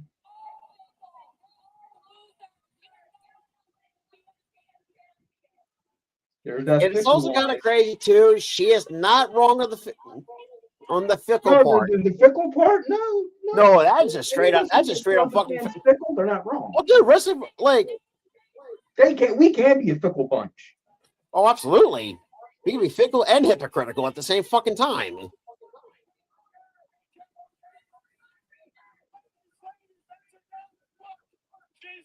All I can say is Robert. I'm sorry. I am so sorry, Rob. Every time I see Robert Stone, all I see is Robbie E. Dude, I can't. You can't escape it. I can't escape it. It's the same with freaking Joaquin Wild. You can't escape from him either. Every time I see Joaquin Wild, I have the urge to go. I was like, what the? I was like, so the only comment. I said, geez, I was like, that was just so bad. It's like, because they were trying to bank off a Jersey Shore, and that shit was that flop. That whole thing flop.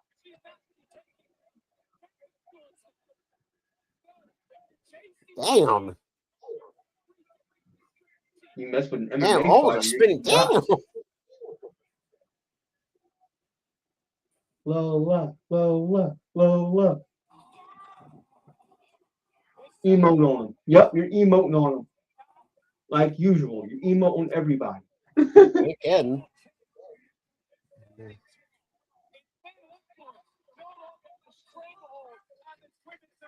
Here's the part that I am incredibly proud of Lola for. She won the title and she got a main event segment the next week. Yep. I'm so proud of Lola, man. And that's how pretty much NXT goes off the air. I was only there for a match and a segment. Yeah. I mean, we can't blame him. Can't blame me. I just lost track of time. And of course, I get Philly news. Yep. I get Philly news. It's on But me. other than that, that's going to wrap it up for NXT. And I appreciate that anyone was hanging out with me for a good majority of it. And I'm turning it off already. It's But, down. Damn it. Wait, what? Phillies are down 1-0. Yeah. Oh, freaking ready. I know it's just 1-0. Yeah, But I'd rather not watch. No, it was fun. Hold on, I'd rather not watch the bad luck. That's why. Oh, that's true. And also, too, West Coast games suck. Dude, that game ended like 12 to like 1 o'clock. I'm like, oh my god. So yeah, so I texted her this too because we're gonna be doing back-to-back pay-per-views this fucking week because you got fucking AEW Dynasty on Sunday, then you got fucking Rebellion on Saturday. Hey, more the merrier. I mean, Hey, I'm all good with that. Yeah, you ain't wrong. I'll and then you'll see me both times try to fight with illegal streams. Oh, I knew he's not gonna freaking push the freaking goddamn motherfucker. Not gonna push the Inch podcast, but the following week it's fucking WrestleMania. Dude, can we just listen? Can we just move make a very special episode for like a Monday afternoon? Well, what time? Like 6 I forgot. Or 7. Make it like a 6 o'clock show. Could do that Monday, that week. And Do then the also we could do the Raw stream like later. We could double up on a stream, but also for WrestleMania weekend for night 1 and night 2 Monday we'll do a very special podcast episode. Yeah, the Raw. And call it It's Real Me Podcast WrestleMania edition where we talk about the fallout of the show. 100%. Leading up to Raw. I'm okay, but I'm down for that. Shit. I think we should do that so we don't cancel episodes because right now it's like so we have to keep canceling episodes. It's all you guys freaking. It's like it's because like the month of March was fine. It's somehow when we get to the fucking April is where the problem starts to fucking. The worst months. I shit you not. Was from November to January. It was like every freaking weekend there's a pay-per-view. Yeah, remind you, this is when we did it on Saturdays. Had we did it on Sundays at the time, we would have been at 100 already. We were close to it. We would have been at 100 already. But the thing is though, I think the only week we probably would have canceled if we were to cancel it was WrestleMania weekend. That's probably the only exception. That'd be the only exception. But we had to cancel numerous episodes from November to January. And that really pissed me. Me and Tyler were so fucking irked. It's like, what are we doing? It's like, we got to figure out a different. We were like, God dang, WWE, can you stop making pay-per-views for every Saturday? Like, dude, it was so annoying. It was so annoying. And I'm kind of glad that Tyler brought it to my attention. So, why not just do it on a Saturday or Sunday? Sorry. Jesus fucking Christ. No, that should tell you my brain's already fucking fried. Anyways. My day. I dropped my phone and somehow it landed in the cupboard of my desk. I hope there's nothing in there. No, I mean there's nothing. I mean there's nothing that would fall. But I was afraid that I was going to drop it on the floor and crack my screen. It didn't crack my screen. My freaking desk saved me. Well, yeah. Thank you for that. Yeah, that's because goddamn. But other than that, like I said, there's going to be a little bit some tweaking here and there. Especially, it is also WrestleMania weekend, so there's going to be a lot of not major tweaking, but there's going to be some things that, like Tyler said, like say 6 o'clock on a Monday, you'll see a Raw or the It's Ready podcast after Mania edition, which I know is going to shock or surprise a lot of people. So I said, usually when you guys go just stick to one stream, but at this point in time, it is also WrestleMania weekend, and it's going to be interesting to talk about. Especially knowing there's going to be 2 nights, there's going to be a lot of shit to talk about and kind of recap it a little bit. Dude, and also too, like Guli said, this isn't just going to be our standard 3-person show. No, WrestleMania weekend. we're doing a full watch party. We're gonna have a lot of people on our stream, Oh, facts. Facts. including y'all. Because y'all be in the chat, but we're gonna have so many people on our stream. It's gonna be a party. Oh, yeah. Which, God, we never had that before. No, we've had that. I think we had that the year that Cody returned. We had a Right. Yes, I remember that now. Because I think D was there. D was there, I think. No, I think this was. No, this is before D passed. This was because. But I don't think D was even on with us. If I'm not mistaken. No, I think D was on. If I remember correctly, D was on. And then T was on. I know T was on for sure. I know Key's usually with us, Dave McGooley, and you, because usually even Dante made a cameo appearance. Because Dante hardly ever comes up on the wrestling shit on the wrestling side of things. He shows up to the wrestling shit on occasion, but like he's not really heavily. He says he used to be on, which I understand. Like there's a lot of people that used to be fans that fell off of it, and they don't watch it again because it's not real, and they're like, why am I going to watch a sport that isn't real? True, but he understands that we're wrestling fans, but he comes in, says hi, and he leaves. So he was there for a minute, but I know it was me, you, Gooley, because that's all. Oh yeah, 100%. It is with us, because we're boys. We always do wrestling shit together. But yeah, I think D was there, Key was there, Dub was there. Yeah. And even though Dub was there last year, and this man starts snoring, dude.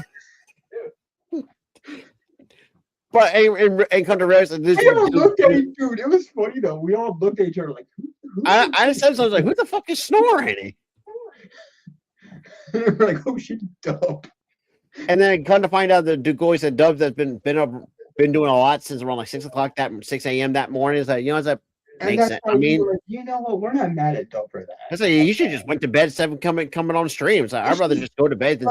But it was funny though. He wanted to stream with us, but he was so tired. I mean, say that to Goalie too. He's another one that fell asleep on stream. But I am a little bit angry at your ass. That one SmackDown stream. No. Hey, look, I took accountability for it. I apologize for that. All right. Well, because here's the thing. That Friday, I don't remember I ever been that fucking tired. Come to the chat like, guys, what should I do? And then next thing I'm like, wait, Key could end the stream. I asked Key to end the damn stream. Dude, look. Here's the funny thing about that. That Friday, I don't remember ever having been that fucking exhausted before. Because you've never fell asleep on stream. That's a first for me. Like you've never fell asleep on stream.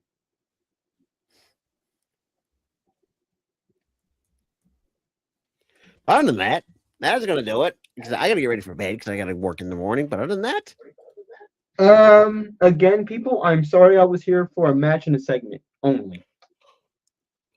I promise I will not be this late tomorrow. Other than that, yeah, we got the go home show for Dynasty on tomorrow, and then we'll schedule. And then Thursday we got the home go. Tell you everything about. We got 2 back-to-back go home shows for 2 pay-per-views this weekend. And I hope both back-to-back go home shows are bangers. Well, you know how AEW does. AEW knows that their go home shows are pretty good. Same with TNA's. I think they whipped on maybe like one. I think they whipped on like maybe one go home show, which is I mean, rare. But it's very rare that AEW. I feel like it's very rare that AEW has a bad go home I believe that was that Double or Nothing 2020. No, that was probably that wasn't that 21. It was somewhere. I forgot. Like. It could have been 23. I remember 23. AEW Double or Nothing was kind of lackluster to say the least. I believe that's what it was. Someone's gonna definitely correct us in the comments. But other than that, what did you say 2023? Yeah. I could be completely fucking wrong, and I would look stupid. Oh, you know what it was, Rob? What? It was the build up to All In 2023. Ah, okay.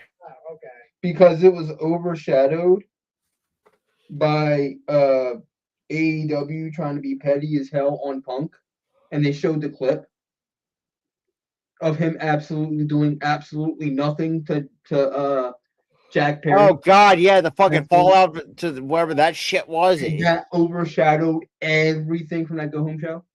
Yeah, that fucked everything.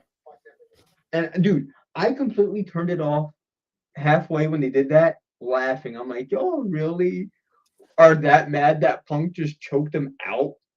Oh yeah. That's all he did. But other than that, You want to know why he did what he did? It was because Jack Perry stepped up to him. He wanted to pick a fight. And that was Jack Perry's fault. yeah, a young wrestler, you don't pick try to you didn't. That's just like this is just wrestling business 101. That you don't pick a fight, try to pick a fight with a veteran. If a young talent who hasn't been in the ring or hasn't been in the business for that long steps up Or to not paid his dues, so as the they're certain liable by backstage rules to subdue you. And that's all Punk did. yeah. However, but I mean, But yeah, that the 2023 build to All in London in 2023, that was bad because of that. That was the only time they had a bad build. Other than that, yeah, and I remember All in 2023 wasn't terrible, but it was somewhat lackluster. Yeah, it was definitely lackluster. Okay show. It was a decent show. I mean, I know it was correct in the because I wasn't sure which event I it think was. the problem was, I think the problem stems from that clip. Once they showed that clip, everything was overshadowed. The pay-per-view, the build up to it, everything was just overshadowed. But yeah, but other than that, like they didn't really have a bad build. No, WWE, Yeah, that was- they ain't trying to count us. you ain't kidding. And they had a bad build up to WrestleMania this year. Then it was okay, got me a little bit. Then they went back to being bad. And then this whole drama with TKO and the company and Triple H being done with their bull crap and CM Punk and Cody Rhodes being done with their bull crap. And like, again, a bad build with CM Punk in it. And he ain't the problem. Oh, man. Dude. We'll see how. I can't believe that. I just caught on to that. Dude, that's like twice the fucking Punk's been in a bad build. He was a part, dude. He was a part of a bad build in 23. He wasn't even there anymore. And 3 years later, 3 years later, he's part of a bad build WWE where he is I was sick like, of damn me. like, dude, and here's the thing: AEW tried to make it to where CM Punk was a problem when he really wasn't, and then now is to where they wanted to use CM Punk and Cody Rhodes to diss TKO. Yeah, and we're kind of seeing that whenever we got to report. I do kind of find it funny. I do find it funny though that he called Pat McAfee Pat McAfee. That was funny. That was funny. And then Pat McAfee responded with the weakest goddamn reply ever. Well, like I said, I love Pat, but there was no need for him to be there. No, I like Pat. I like Pat. I don't know if he is MAGA or not. I don't know. Okay. CM Punk just called him that, so I don't know if he actually is. I don't know. Here's my thing. Pat wasn't needed. I like Pat as a sports guy, as a commentator, he's funny, but as a heel manager to a guy that's already established, makes no sense. Makes zero sense.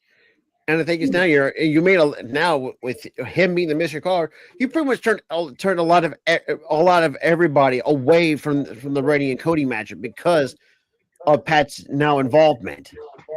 I'm gonna make an AEW analogy again.